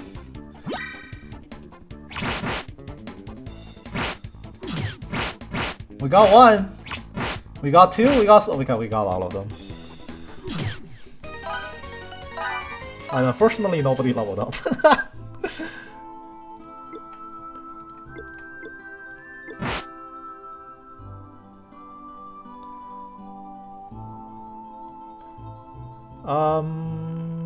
Yeah, so we no longer need to fight, so might as well cure everyone with the Resonance Stone.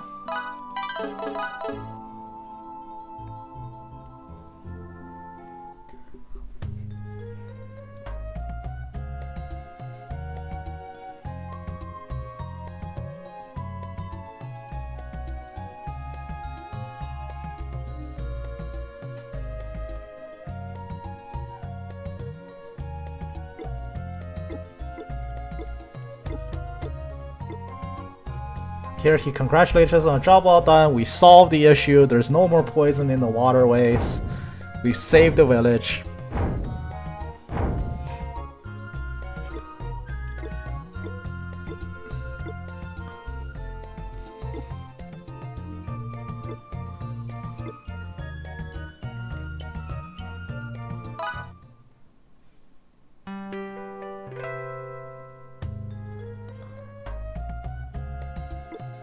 The dog did it, and that other two-legged thing. Jan MVP, actually. He's our only healer. Jan's actually MVP.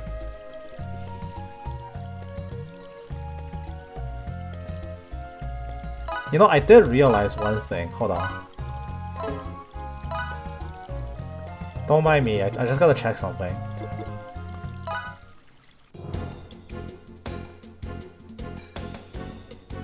Okay, yeah.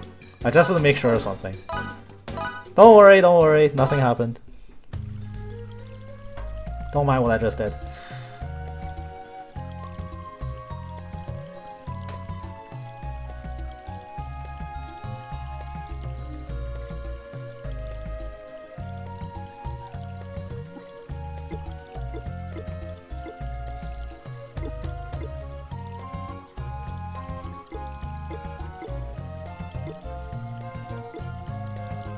So the elders thanks us for what we did, and now we get to go home. As promised, we're not gonna wander too far from the village, so we're just gonna go home. And we're suddenly a lot stronger than we were when we left.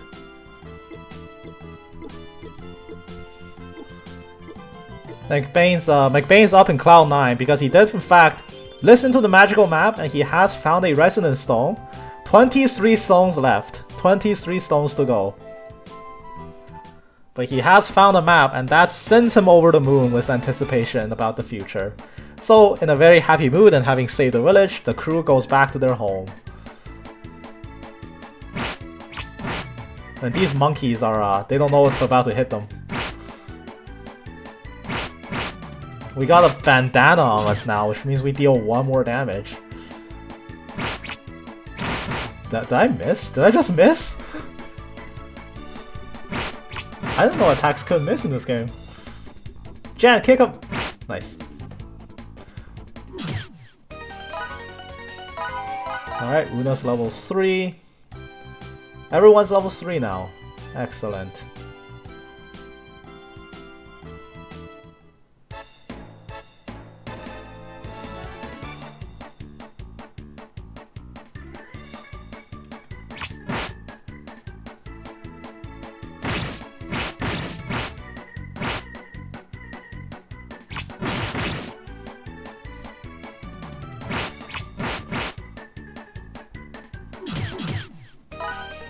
Monkeys now give 1 EXP each.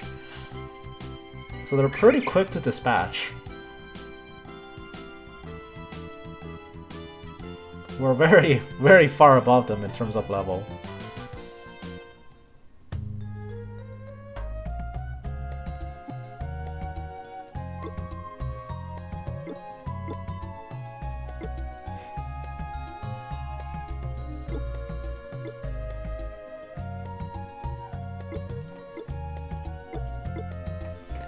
Upon arriving back in the village, McBain, in a good mood, finally offers to teach Forte how to play the guitar. He tells him that music is not just about reading the score, but is to feel the melody, to understand the message that it wants to communicate, and to establish that emotion in his performance, etc., etc.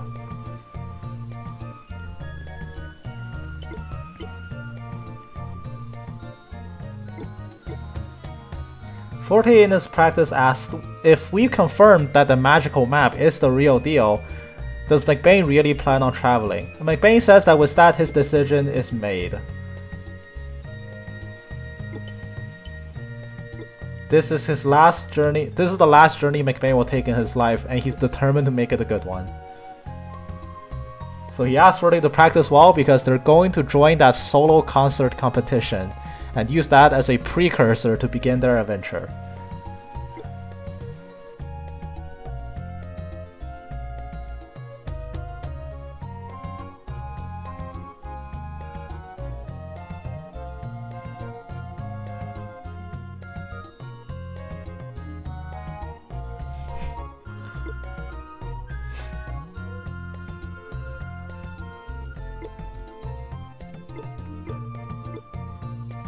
Forte's parents finally relent on letting McBain go on the journey of his lifetime, only on the condition that Forte travels with him as well as protection.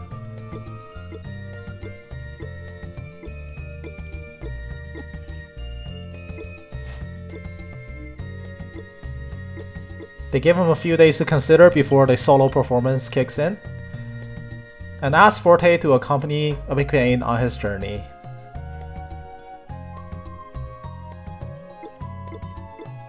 At the same time, Una has also made up her mind to accompany Forte in his travels. No matter where he goes, she will stay with him.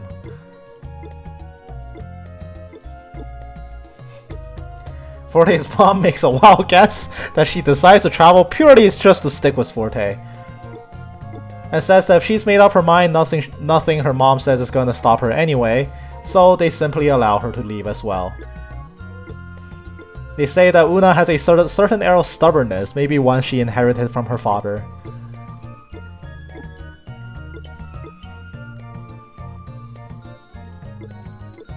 Now they argue about who's the more stubborn one, while Una concludes that both her parents are quite stubborn and goes to bed. At the same time, Forte is pondering to himself on what he will do to accompany McBain on his adventure. And after many days of self-thought and pondering as well as practice, the day for the solo concert has arrived.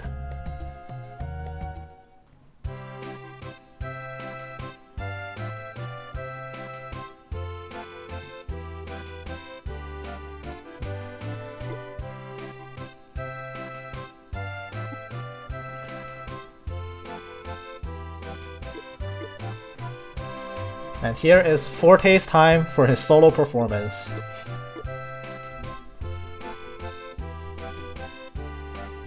He says there's butterflies in his stomach, but with McBain and Una watching him, he closes his eyes and gets ready for the performance.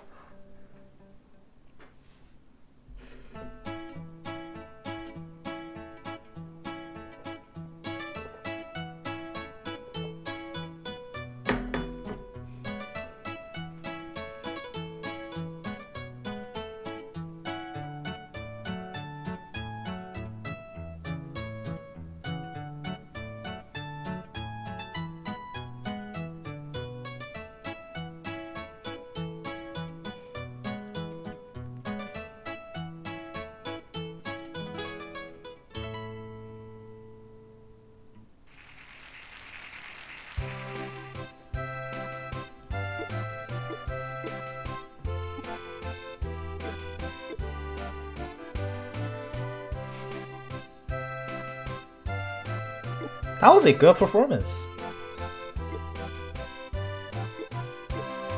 And now everyone under the stage, so his parents, Una and McBain, are praising Forte for his incredible performance.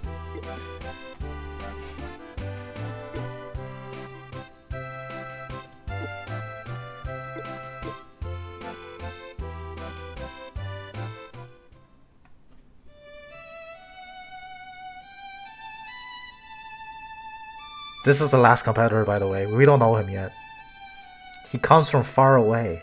Very mysterious.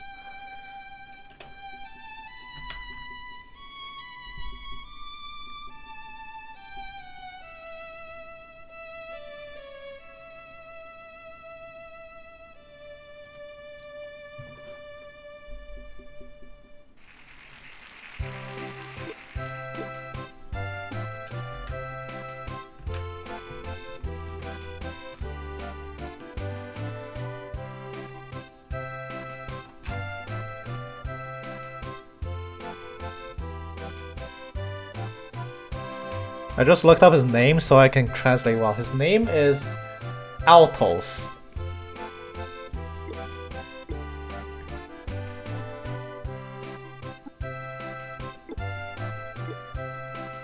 And now the competition is over, so they're waiting for the judges to give their scores. And the judges, in light sweet deliberation, hands their results to the host. The host calls back all of the competitors and reads off the results.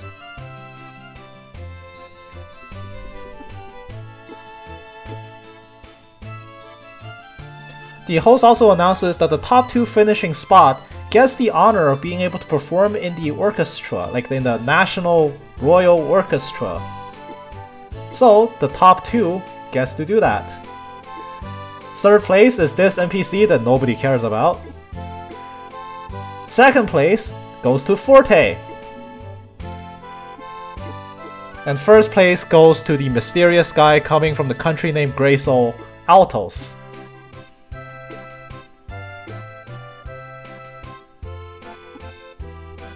Since Forte and Altos both came in second, well, not both, but Forte came in second, Altos came in first, both of them has been given the chance to participate in the national concert.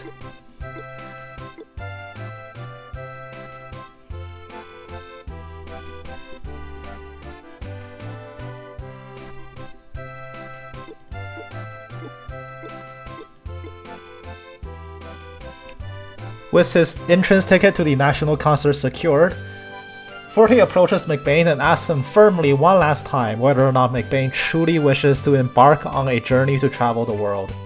McBain says of course he has the magical map, his dream is no longer a dream, and as soon as they return to the village he'll make preparations to leave. Forte with no more doubt in his mind, now that he has proven himself as a musical performer, taking second place in the solo performance, without doubt volunteers to go with him as well. Forte makes up his mind and declares his intention to travel the world along with McBain to gain the world experience and improve himself as both a musician and an adventurer. He says he wants to perform with McBain as long as they travel, and he wants to do it with McBain. He wants to become McBain and become a widely loved musician as he gains fame around the world. Una at the same time says to herself that she never really got the chance to confess to Forte, and now Forte is gonna run off with McBain to travel the world. And there's no telling when the two of them's gonna come back, so she runs forward, tells them to wait, and that she's definitely coming with them as well. And surely in their entire journey there must be a chance to say how she really feels about Forte, right? McBain very easily accepts Una into the traveling party as well, and that's gonna be that, so the trio of 3 has made their decision to set off and travel the world. And also they're bringing the dog.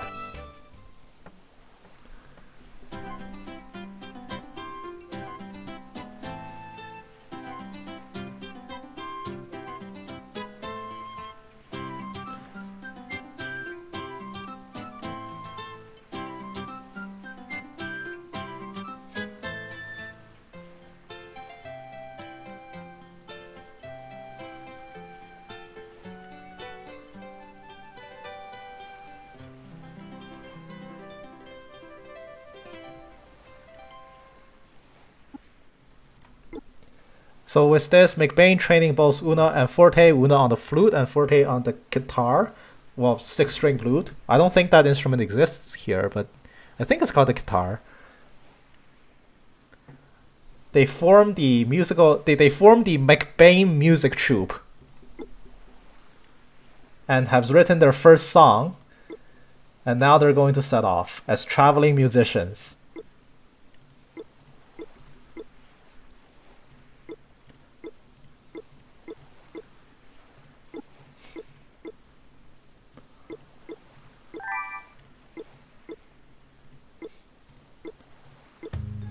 The entire village is going to see them off, and they're going to call Jan over because we need our doggy.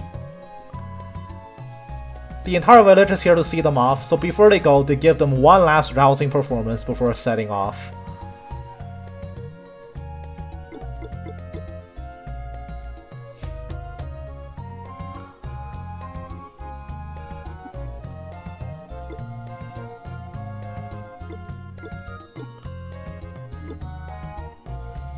McBain gives a speech saying he'll miss everybody and thanks them for coming out to see them off. Forte reminds him to keep it short, and McBain says that they'll only communicate their feelings through song. So here comes McBain's troupe's first performance.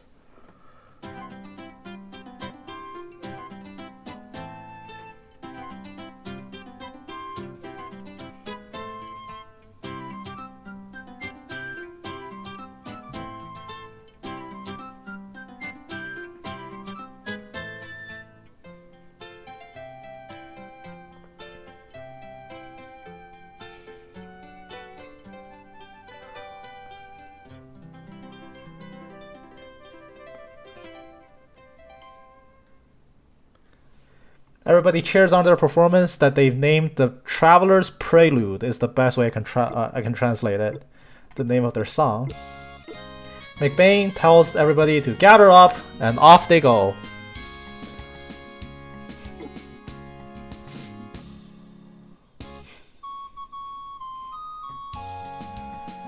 So their first stop is to go get a passport, which allows them to to go to the embassy and get their passport, which allows them to essentially start going around the world.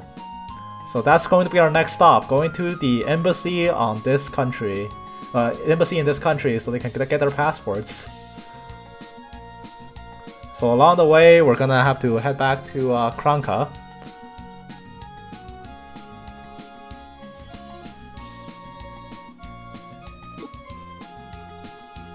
McBain here, to these two women that they talk to every single time they pass by, declares the revival of the McBain music troupe and says from today onwards, they will be once again active in the world. Their members are newcomers Forte and Una, along with veteran troubadour McBain. McBain, high in spirits, laughs as he advances on his way, leaving the two women to feel for Forte and Una getting dragged along his antics. But first, before we leave, we gotta show off a bit. Because in this game, if you perform music for people, they pay you. Because we're traveling musicians, and that's what we do. Where the hell is the guy?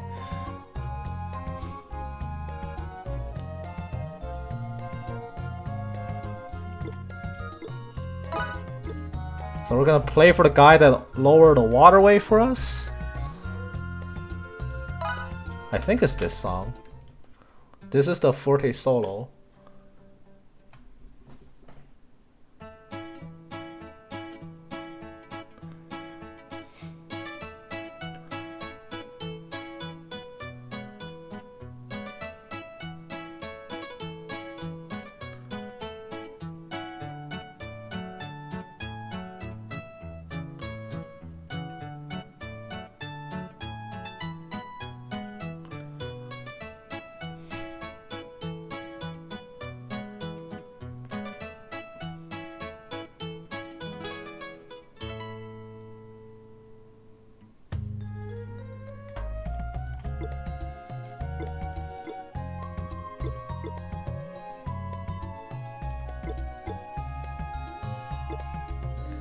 So this guy, after listening to our performance, hands us a musical score written by Leon Frederick Richter. And that basically adds another piece of music that we're allowed to play in this game. This piece written by Leon Frederick Richter is called Happy Travelers. There are a lot of hidden music pieces in this game that you can get by performing to random people, and that guy just happens to be one of them. And speaking of performing, we can also get on stage and perform.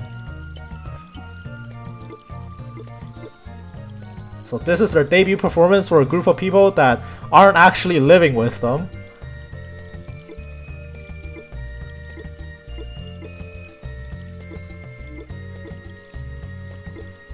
They feel an oncoming sense of pressure, one that wasn't felt when playing at home, playing for the village of Kranka.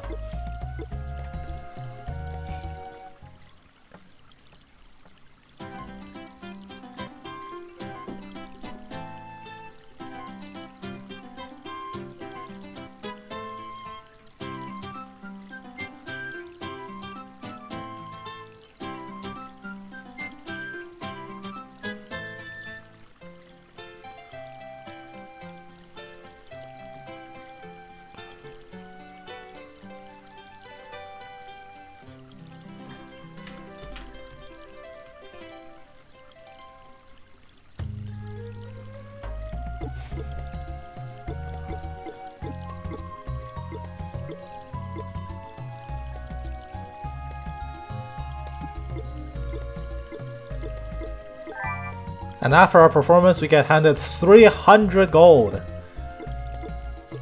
Because we perform for them and we need to be paid. Musicians need to make money. Alright, so off we go to the next city. New map.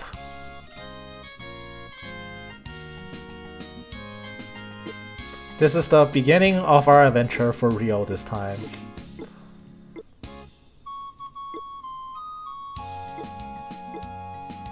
And unfortunately, before we can really go off, we find a girl being attacked by a bunch of monsters.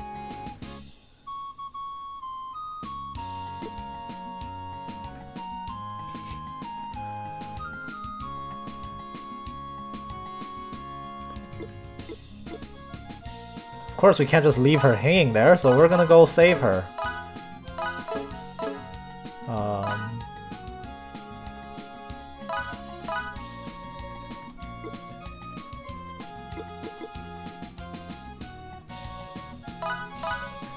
Just gonna take a look at the map real quick. So there's Kranka, there's where we came from. So we're going here to get our passports, which allows us to go elsewhere. So this is the world map. We're in Latoratudo, and we're going to go to Grey Soul. So yeah, okay, so we're here, we're moving early to Kranka.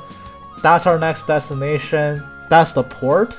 From there we can sail to Grey Soul, which connects to Peninsula.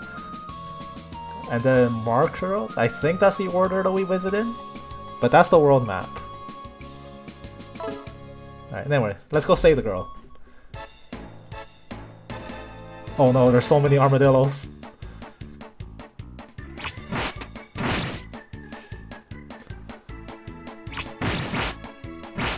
Oh, maybe? No! Yes? No? Okay, we got it.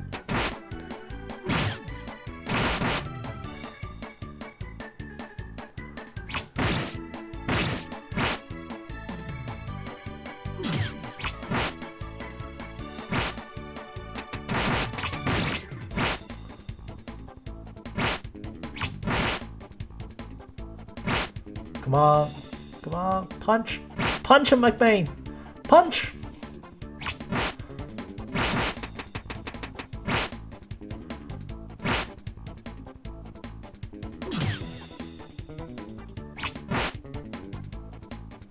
Yeah, it is nice that Una can shoot these things at range, because otherwise these armadillos are unkillable. Come on, Una. Come on, Una. Nice.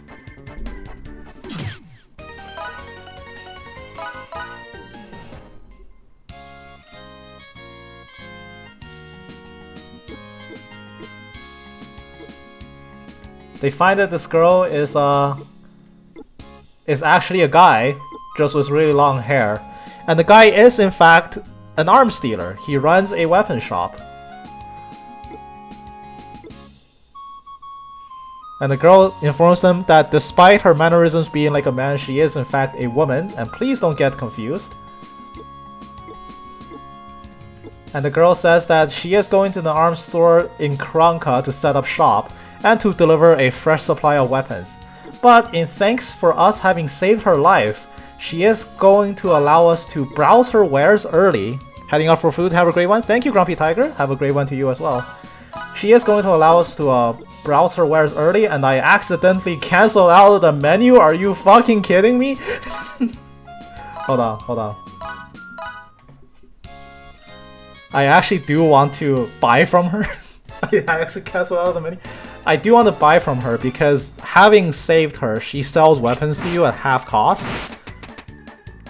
Only here. But as soon as you cancel out, she goes back to Kranka, and then if you turn back to the village and shop from her, it's no longer half price, because apparently saving her life and getting a 50% discount is a one-time deal. So let's just redo this. Oh.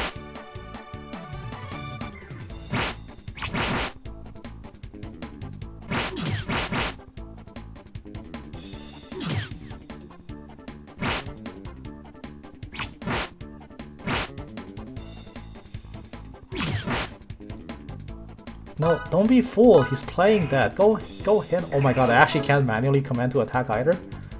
That's OP. He just plays dead. Oh, come on. He just plays dead. Pop up. Shoot. No, stop. No, shoot. He's gonna run. Chase him down. Good kick, doggo. There we go. Alright, let's just go through this again.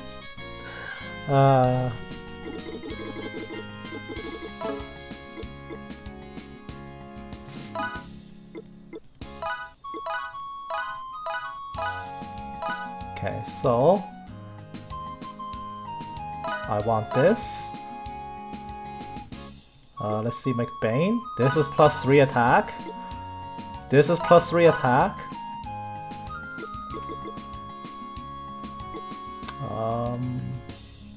Oh, Jan can't actually equip it, but this is +2 armor? Okay. 1, 2, 3.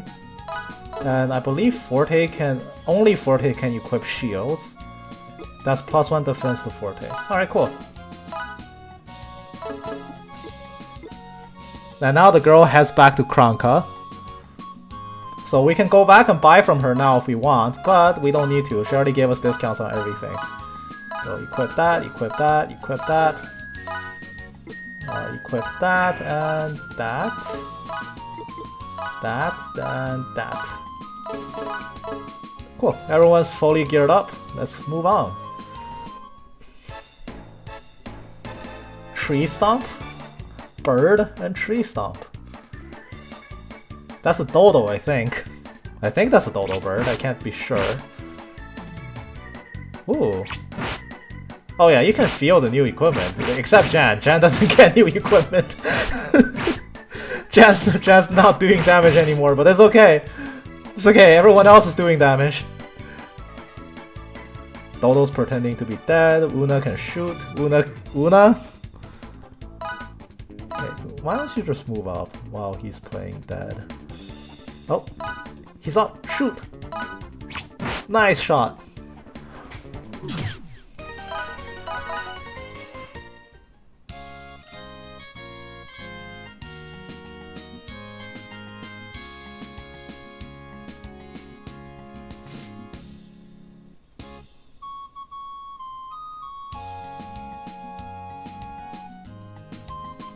What is this wall?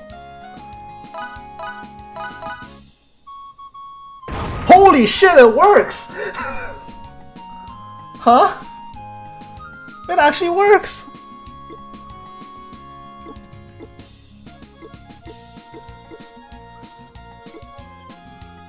In unknown territory, there are slightly stronger monsters. These are not stronger monsters. I didn't think punching that wall actually worked. My god, that's amazing.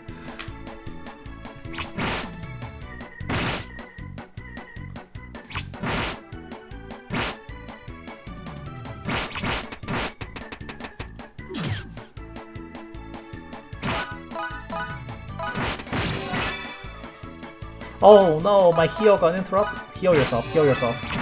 Heal yourself, goddamn! Don't you dare.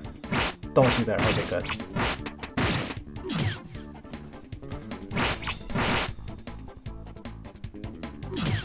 Shoot. Kick. Chase him down! Chase him down!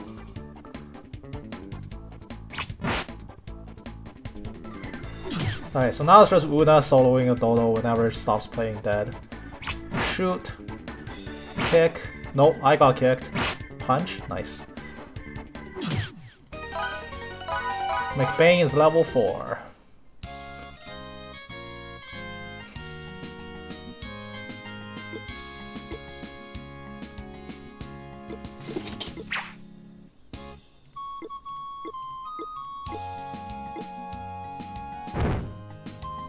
Oh, the chest has a bomb in it.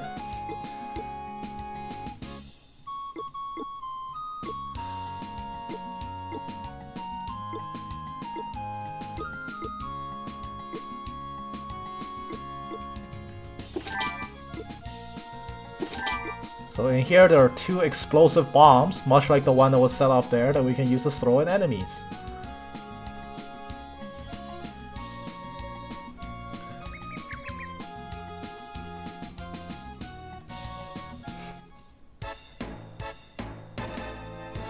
Oh, I hate these armadillos.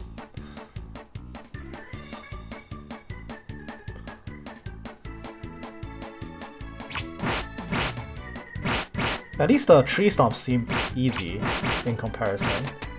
Oh, McBain does 10 damage with a punch now? Nice. We hit a double digit. Okay, 40 will chase this down. And get rolled over. Shoot! Una, nice.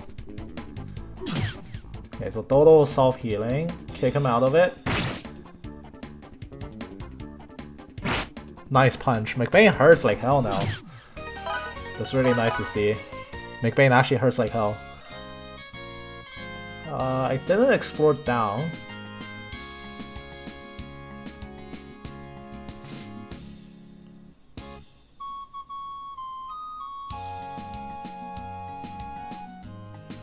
Okay, yeah, so this is where we just fought.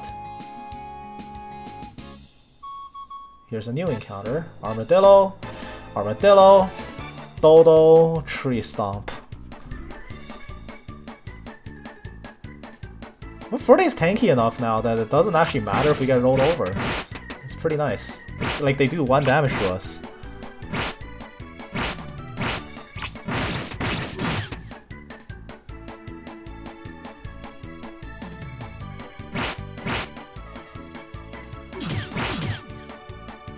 Nope, you don't get to fool me. Push forward, Una. As soon as he pops up, I'll input a manual command to shoot, like that. Ah, 6 damage! He lived on 1. Alright, no escaping now.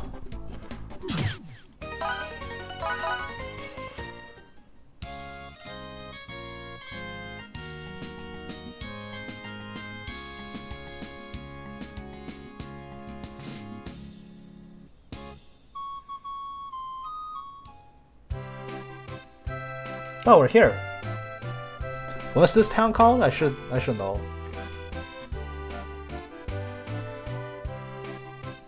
Pinzo. Pinzo. Okay, I'll try to remember that.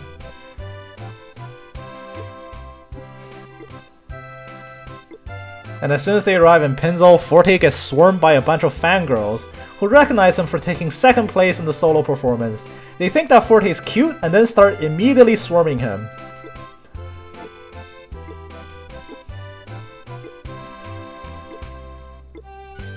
They think his voice is cute, they think his face is cute, and they start dragging him through the streets.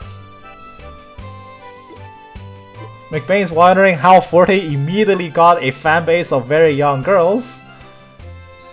And Forte's just gonna get dragged along.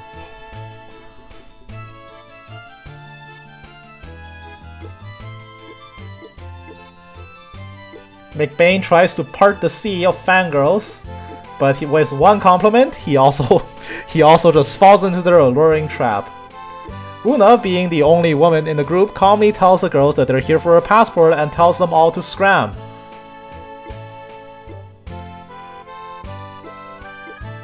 And the girls simply offer to lead Forte to the embassy by hand if they have to, and also they want to kiss him. All of this makes Una intensely jealous as a random fangirl just kisses kisses Forte rather. Una tries to step in their way and says that they're not allowed to do that. And the girl says that she messed up and accidentally kissed McBain instead, and McBain doesn't seem to mind because he also likes young women.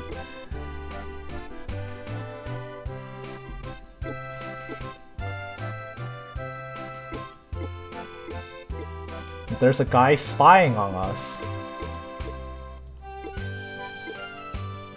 And Forte finally decides to break up the crowd and says that they're really here on business and please leave them alone for now.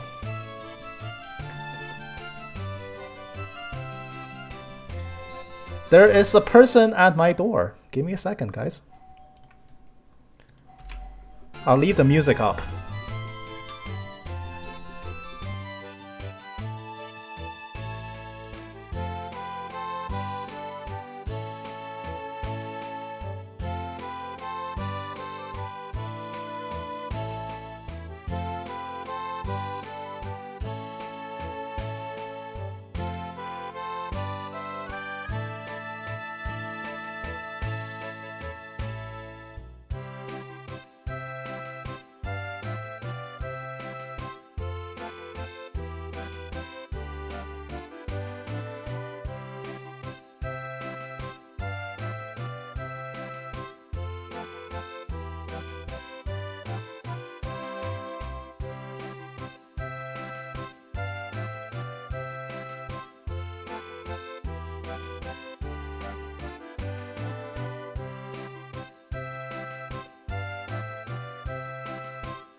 Pardon the intermission, I have returned.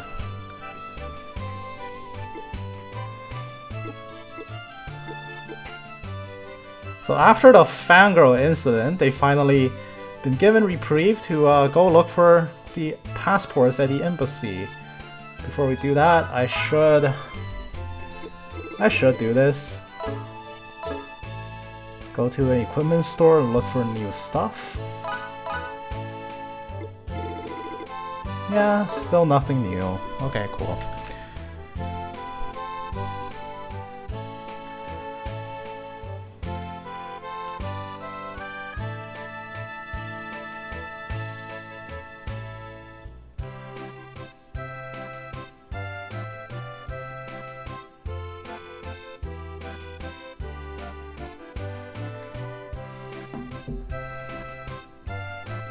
Alright.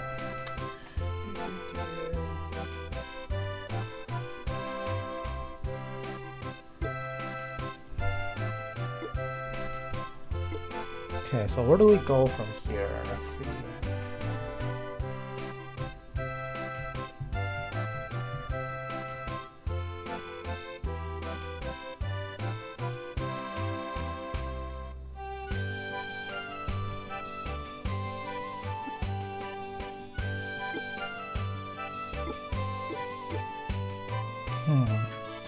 Where do we go from here? Well, let's go to the embassy, I guess.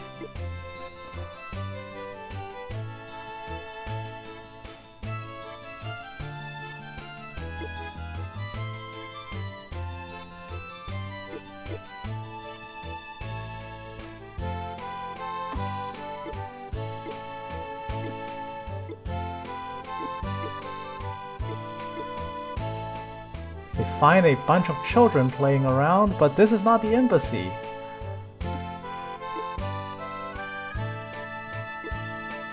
Okay, so we need to find the elder, who gives us a passport, and we go get the visa.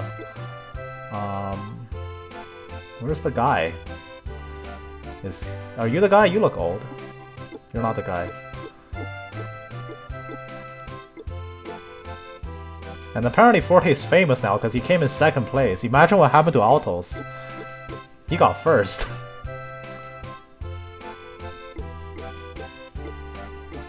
They just barge in here, it's like, give me passport.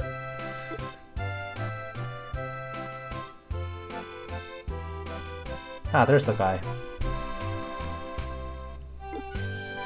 And because they're old friends, since McBain has previously traveled the world, getting a passport is a cinch, because networking gets you places.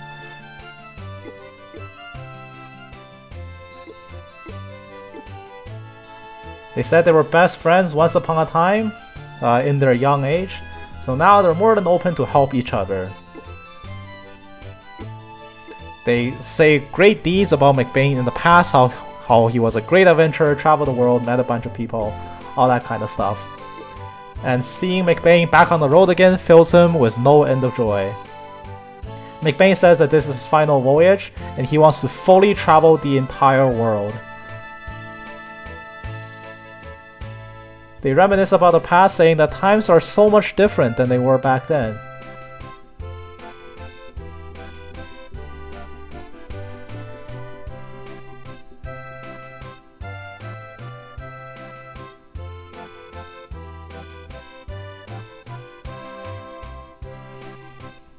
They're saying how the Empire, whose name I can't directly translate right now because I haven't been there, but the Empire is now militaristic. And the times now are much different than they were 10 years ago. But regardless, there's the passport given to us.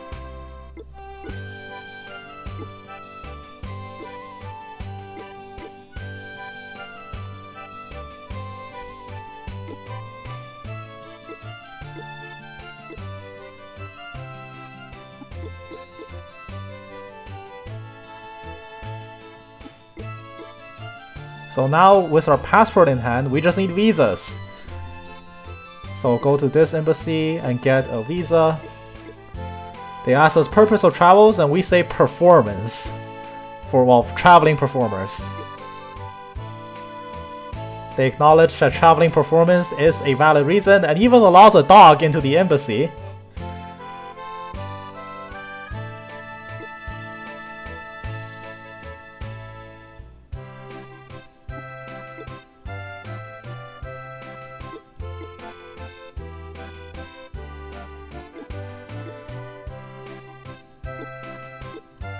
And here an ambassador comes and asks us a question for an interview. And here we have updated our passports to include a traveling visa. So now there's one country left to acquire traveling permissions for. This one.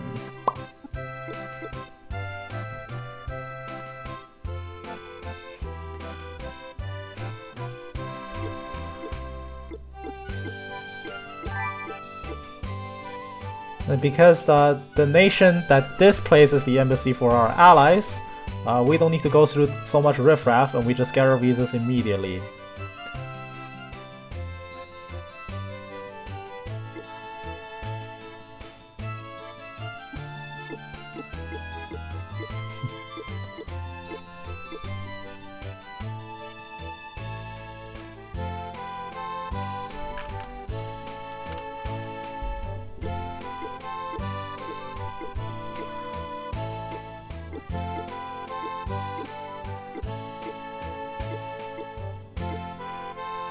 This old man asks us to perform for him. Let's perform the song we got in Kranka.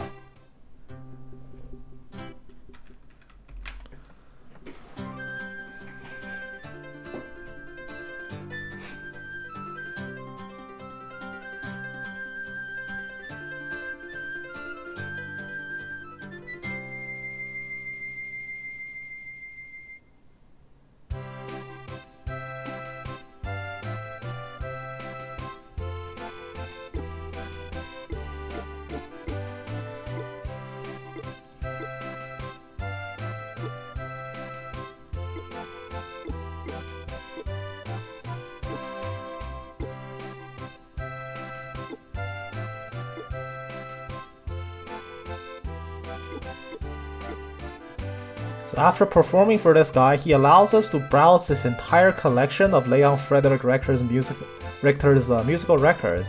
He tells us that his house is beside the fountain, and we simply need to go see his bookshelf. This is not his house. I'm pretty sure this is not his house.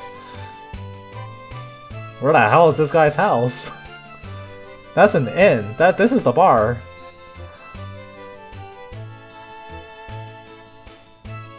That's the passport guy. Well, first of all, where's the fountain? Where's the fountain?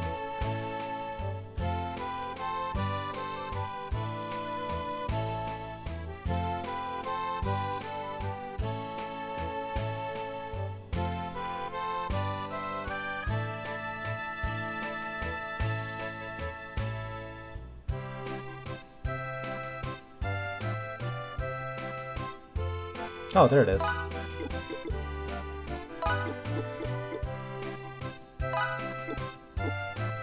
Oh, this is actually the... Wow, this is actually just the entire collection of... Wow.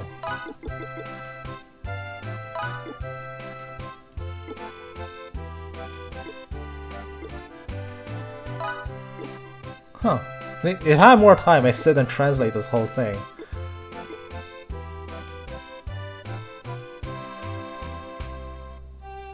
There's one more secret that we can find in here.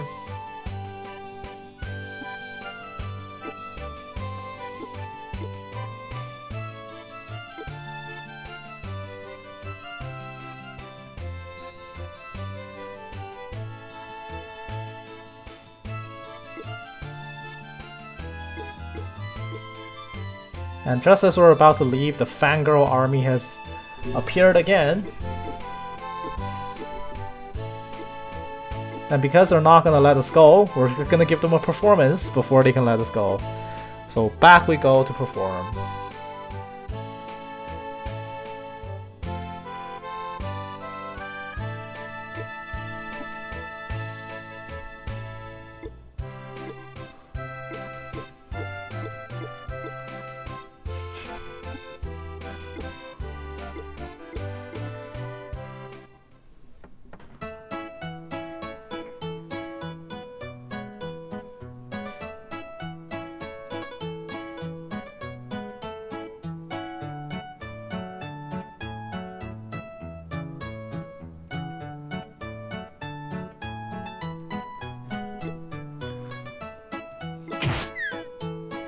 Oh, that guy was a pickpocket.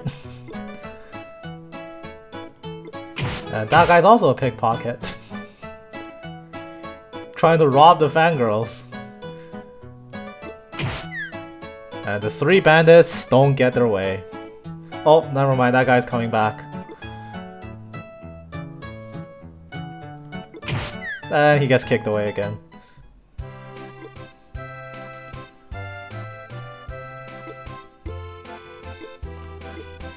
These three swear vengeance upon Forte for interrupting their attempt to pickpocket the girls, and they scurry off.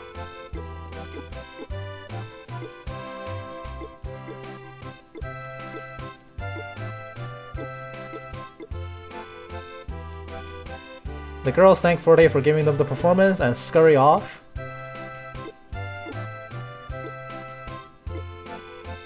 And McBain reminds them to continue onwards.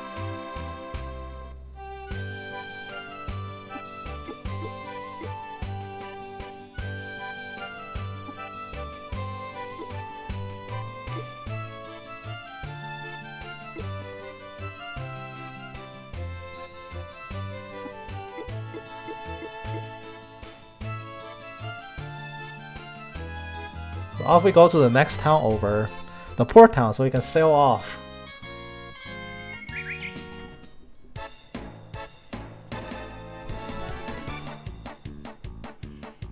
Crabs. Crabbies. Like the Pokemon, Krabby. Oh.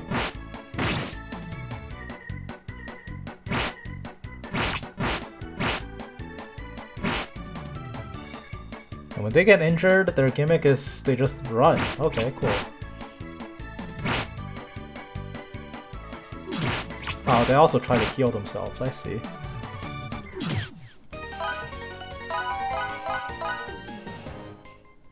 Jan leveled up level 4 and learned a more potent lick, which heals you more.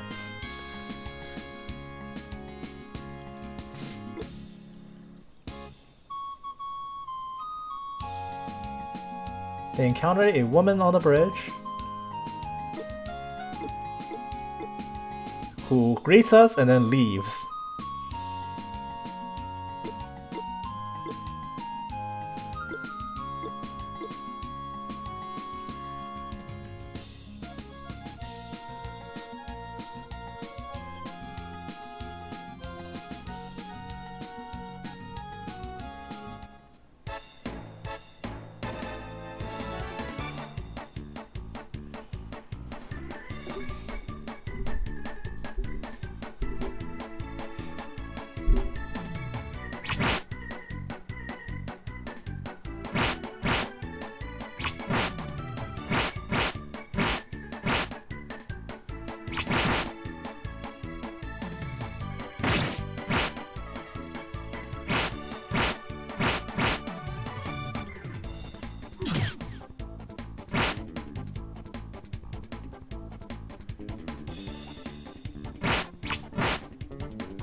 These crabs don't seem like they pose that much of a danger, but I do want Una to hit level 4 here, because in the next town is the place I quit the game in.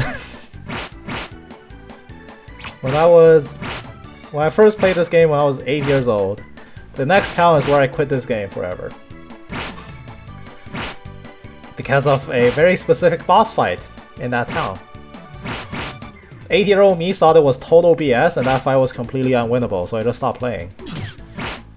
I know better now, but I would like Una to be better prepared for it. So, you know. All good, all good.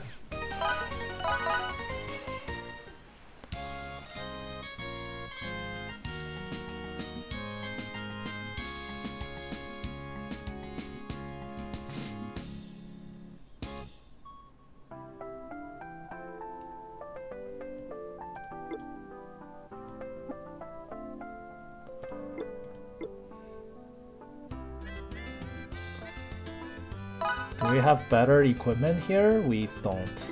Still the same. Alright.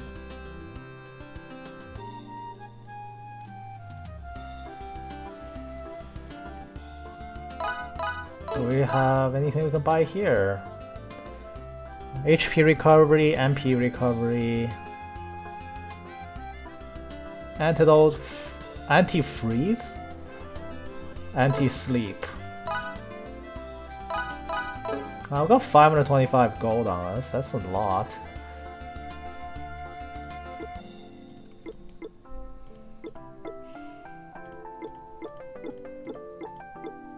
So this is the girl that we had to talk to for the secret dialogue. So with that, we actually make our way back to what? Piezo? What was that name called? Pinzo? Yeah, Pinzo. Pinzo. So this place is Fargo, the other place is Pinzo. I need to get these names memorized.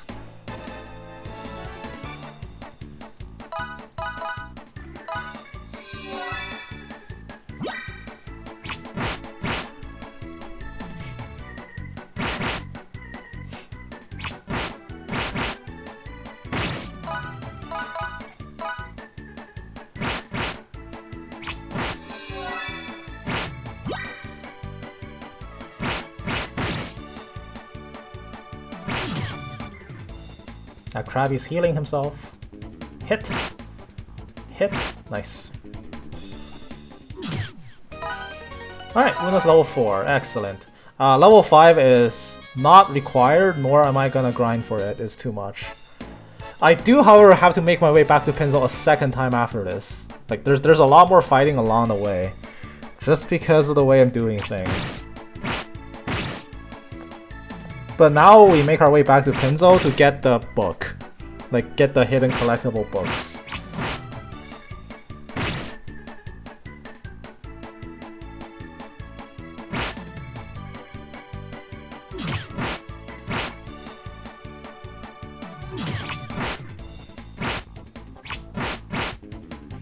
I don't know if that book expires if I take too long to go back, so I'm gonna go back now. I probably don't need to, but I want to be safe. Doing a few extra fights along the way doesn't really matter. I think there's 4 battles back and forth, so it's like 12 extra battles to do. But these battles are winding down pretty quickly now because Forte is kind of cracked. 7 damage a hit is no joke.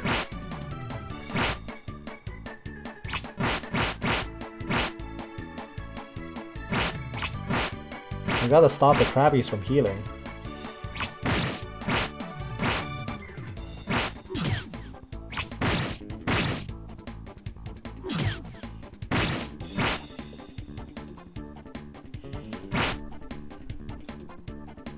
Not bad.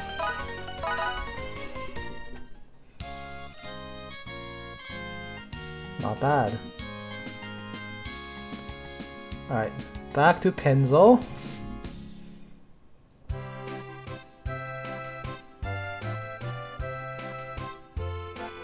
So the girl we talked to in Fargo has made her way back here.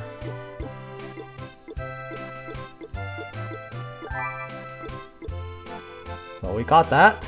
That's our second volume of the hidden book. So now we make our way back to Fargo. And then we have to come back again for a music score by Leon Frederick. You know, I should put McBain up front, but not yet. I'll do it after Fargo, because right now I don't have to care about formations.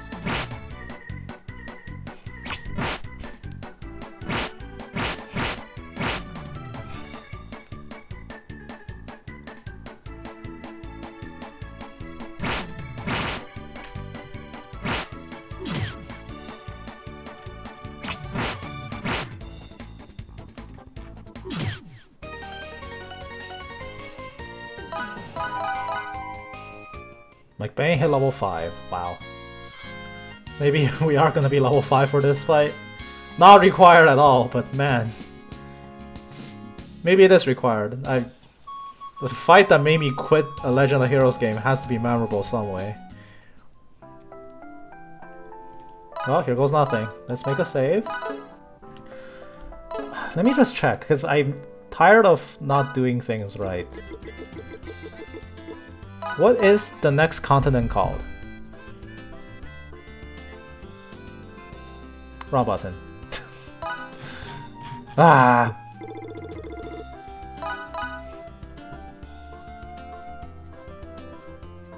Grey Soul. We're going to Grey Soul. Okay.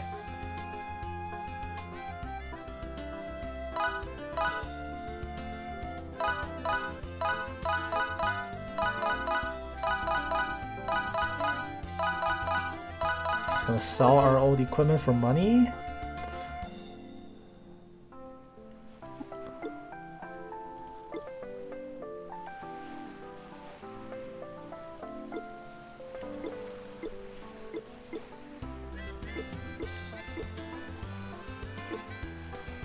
So McBain's gonna go check the ocean liner times and schedules and all that.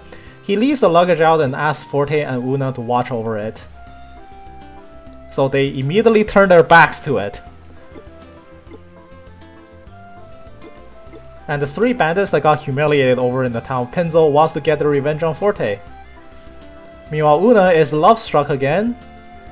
It's been a while since they've been alone. So Una once again wraps up her courage to try to confess. Forte, however, is very occupied with the thought that he might get seasick because he's never been on a boat. So he's naturally very concerned about the sway of the boat. Una at the same time is just trying to stir up a romantic atmosphere, saying how it's a very pleasant imagery before them. But meanwhile, all Forte thinking is that he might get seasick. So Una screams at him to try to get his attention. Una says that she's been trying to talk to Forte this entire time and wonders if he's been paying attention. And Forte apologizes, and he said he's too busy trying to think about not trying to throw up on boats. Una thinking that the atmosphere has been ruined by this, and now she can't really say it anymore. But she really doesn't want to let this opportunity go.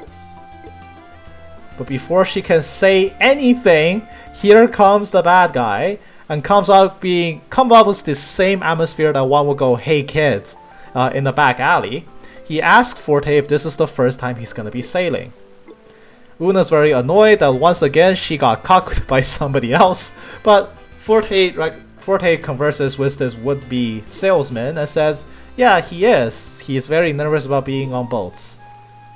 The bandit, taking this opportunity to try to rob Forte blind, says that he has a miracle cure for seasickness, and that is spicy peppers.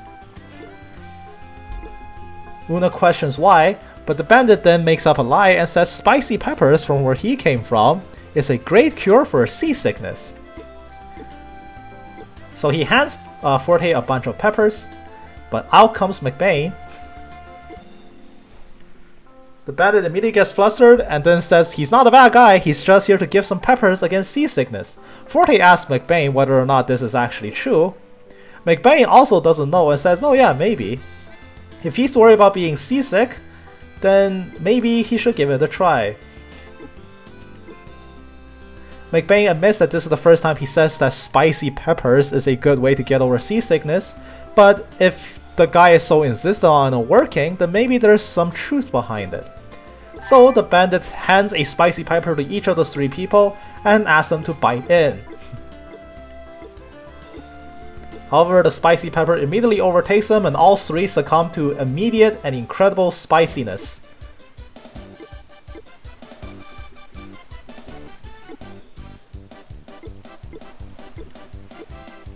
And all three of them start spinning around, crying out for water, and is running around hysterically, having been fed very spicy peppers, leaving their luggage completely unattended. The bandit takes this time and swipes away their passports. Figuring the three of them is gonna recover from their bout against spiciness, the bandits make off with their passports.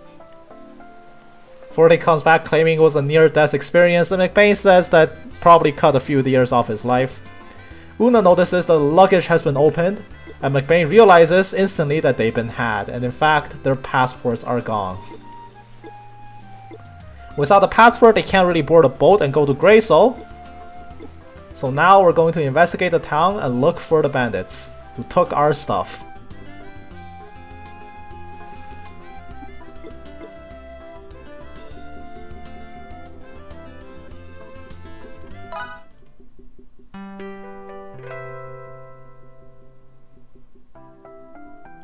I just rested at an inn to get some recovery because upcoming there's gonna be a bad boss battle. The next boss battle is also where I'm probably gonna end the stream for today. I'm pretty exhausted after talking for so long, but essentially we're gonna track down the three guys who stole our passports, beat them up, and really sock it to them for taking our passports. We do need to first go around the town and just speak to random people and see if anybody's actually seen them.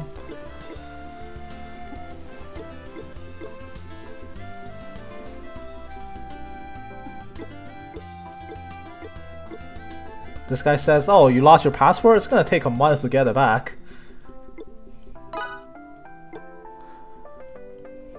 I believe I can actually get paid here. Hold on.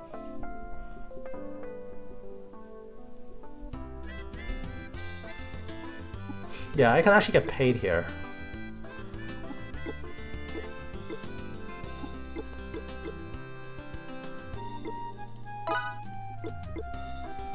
Yeah, so if we perform here, we can get paid. Let's play Una solo, because we haven't heard that. Oh, that's not Una solo.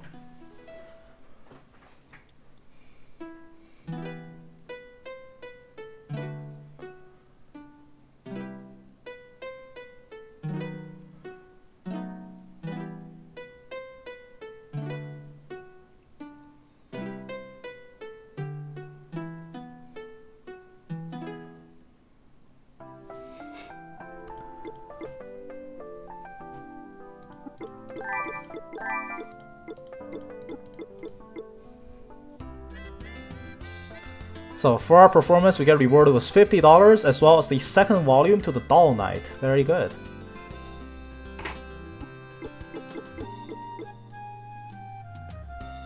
Once again, we proceed around the town.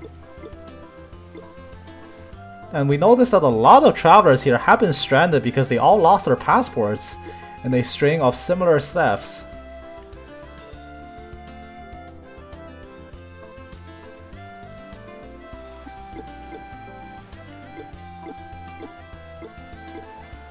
This guy warns us that we're travelers, so don't be careful to not get robbed. Joke's on him, we already got robbed.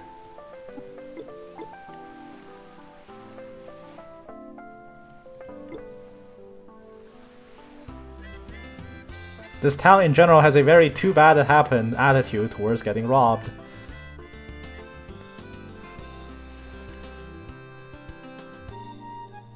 Too bad, so sad, as they say. I believe I've talked to almost everybody.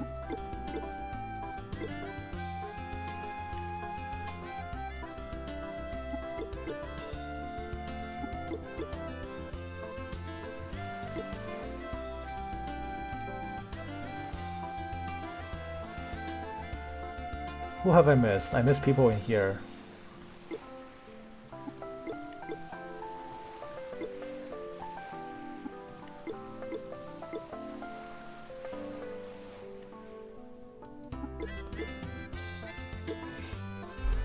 Who else have I missed talking to?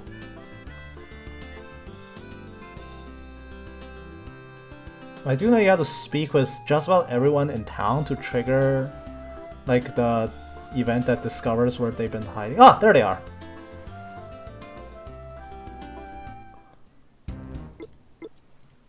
They notice there's someone in the shop.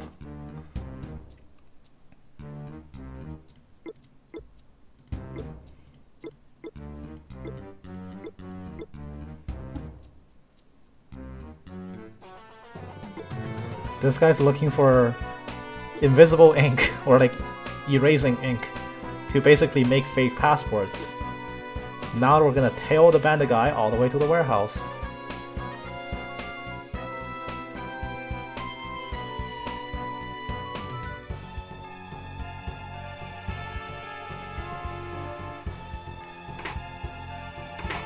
And we found out that they're hiding they're hiding below ground in this warehouse.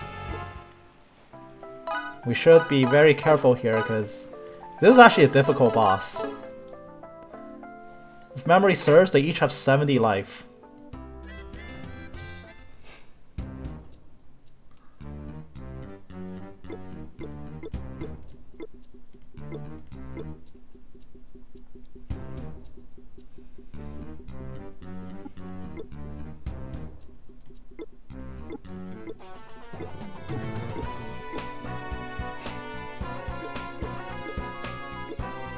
The bandits wonder why we're chasing them down, and Una, McBain, and Forte almost in unison says that the reason they're here is to force feed them the same spicy peppers that they fed us.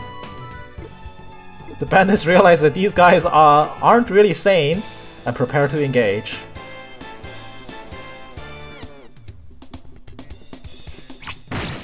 We do 4 damage, they do 2. Yikes, yikes.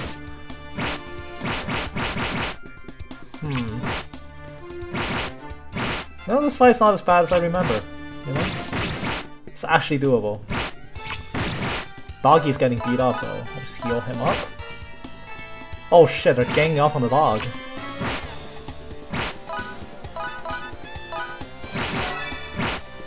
Nope, nope, nope. Dog needs to run.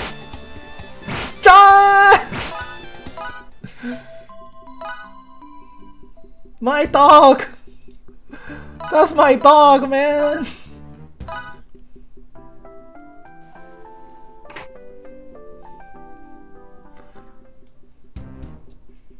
So there's a very cheesy way to win this fight. I just don't want to do it. Because fighting them up front is more fun.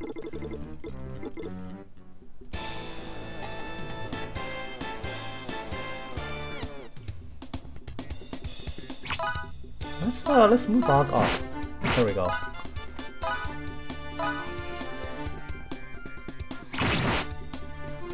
Oh, apparently not. Alright, start kicking this guy.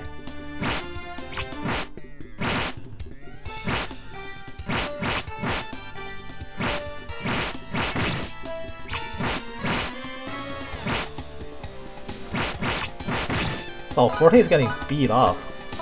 Heal him? Run away?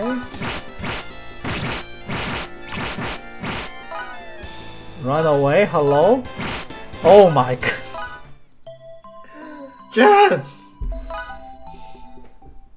Jan is ignoring my orders and not running away.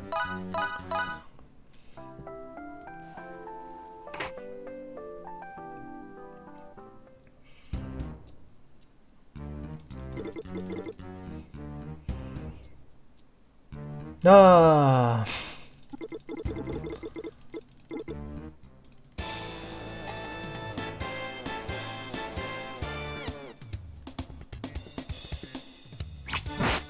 This is a better formation. Jazz at least with the crowd now. You know what, McBain? Give him the boulder break. Oh, nice. I think McBain can solo this guy actually. Alright, Jan needs to run. Just go. Just go.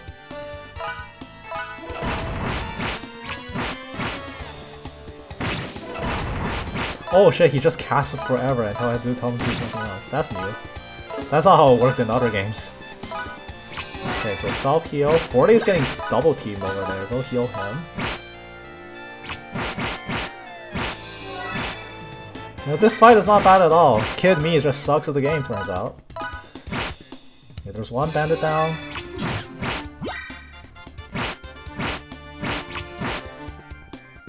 Okay, swarm him. Take down... This guy's name is Jerry. Take down Jerry.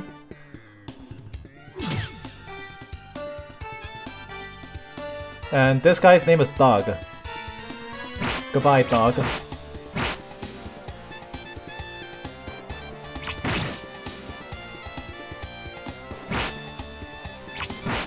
Get shot at.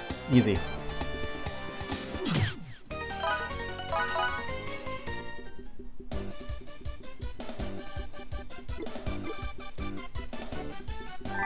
We take our passports back, and as punishment, force feed them the spicy peppers that they fed us. Una stuffs that one into that guy's face. And McBain crams it down his throat. And these three guys get arrested.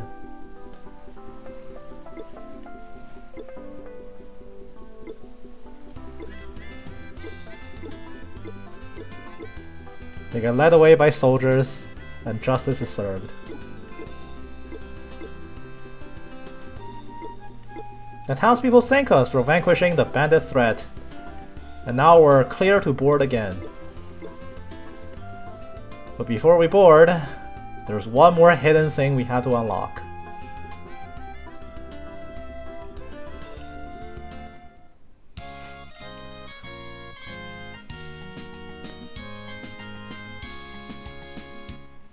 Which allows we need to go back to Pinzo, basically. It's okay, we beat the peppers. Nothing else in this game can threaten us, truly.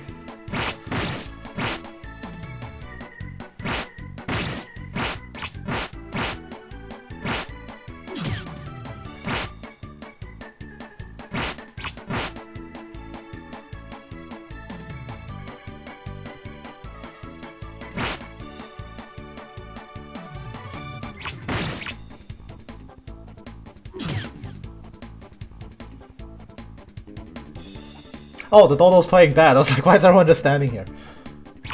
Shoot.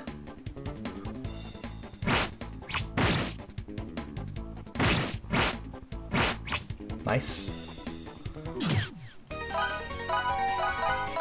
Oh, Forte learned a new skill. Double attack. Double slash. Not bad. You can finally spend mana on something.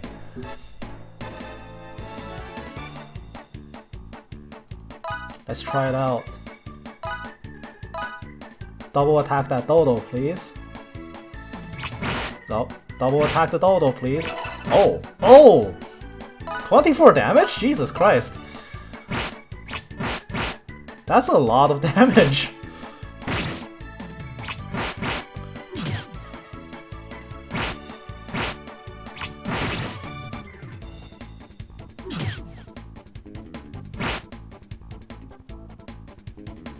Punch. Nice. Alright, we're done.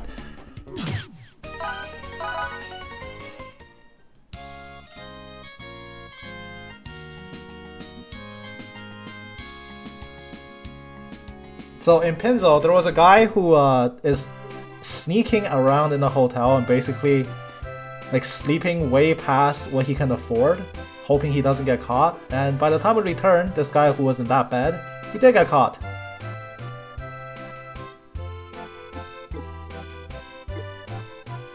But he got caught and now he's been forced to clean to make up the money. But while cleaning, he found an old musical score written by Leon Frederick Richter. And he just hands it to us. He asks the boss for permission to throw it away and then hands it to us. So that's yet another music score we unlocked.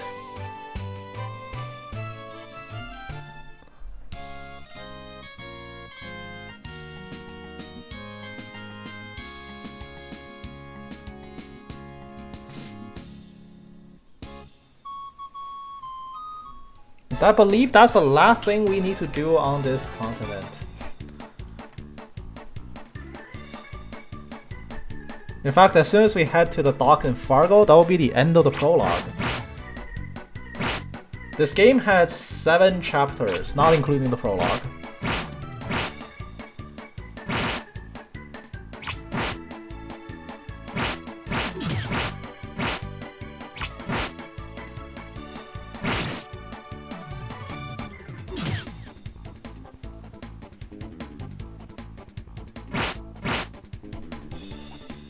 Is Luna gonna level up here? Oh, so close. One more fight, she levels up.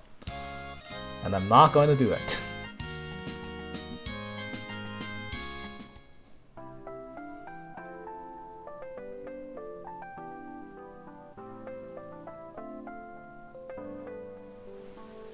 Okay, so we're gonna make a save out here.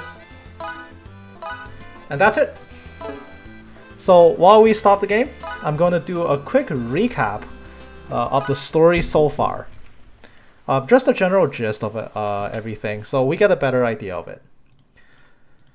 So, what do we do today? Let me just move this out of the way. Today is the start of Legend of Heroes 5, Cagesong of the Ocean, the 3rd game in the Gagar trilogy, chronologically 2nd in the series. It takes place 7 years after the first entry, which is Legend of Heroes 4. This game revolves around a young man called Forte, along with his grandfather, McBain, who in his youth was a very famous troubadour who has traveled the world and made a ton of friends and gained extreme fame as a very talented traveling musician. McBain is now 62 years old, and he yearns to go on one final adventure in his lifetime, one that will finally take him all around the world to every single place, and that is his greatest dream. While being grumpy about his desire to perhaps never be realized, he happens upon an old friend of his named Shao sends him a letter. In the letter, he details information about the ancient musician Leon Frederick Richter, who wrote a marvelous piece of music capable of bringing about miracles. The music score on it is carved into 24 individual rocks scattered around the world, known as the Resonance Stones. Shao tells McBain about the existence of a magical map that can detail the location of all 24 Resonance Stones, and that the person who collects all 24 can bring about miracles and perhaps even save the world. McBain, very inspired by the notes of the letter, decides to set off on one final adventure around this topic, and in secrecy begins to pack, much to Forte's parents' concern, saying that McBain is far too old to be traveling. They instruct Forte and his childhood friend Una, who has a one-sided love interest in Forte but never quite found the chance to confess to him, to watch over McBain and doesn't make sure he doesn't do anything crazy. While watching over McBain, the three groups happen upon the lighthouse in the town, which has been sealed off for over 40 years. Within the lighthouse, they discover the aforementioned magical map detailing the location of the resonance stones. Heading out to the nearby village where the map instructs them first to go, they discover the first of the 24 stones. That cements McBain's desire to travel the world, and Forte, after coming second place in a solo recital tournament, earns the right to perform in the national orchestra. Forte, willing to steel himself as a musician and become as famous as his grandfather was in his youth, has decided to travel alongside McBain to travel the world and to improve himself as both a traveler and a musician to follow in his grandfather's footsteps. And Una, still looking for a chance to confess her feelings to Forte, decides to accompany them, and the three of them set off. They've set off to the edge of the continent, and next time we begin, they'll be sailing away into the land of Cagesong, where their adventure will begin for the first time. That is a pretty good summary of where we've been so far. Until next time, we're going to sail off to Cagesong. Thanks for coming along. I hope this was somewhat followable. I did my best to make this legible. But granted, it's my first time doing it. There could be a lot of room for improvement. But regardless, thank you for coming along. I hope that was entertaining to you. Take care, and I'll see you next time, whenever it is. Bye.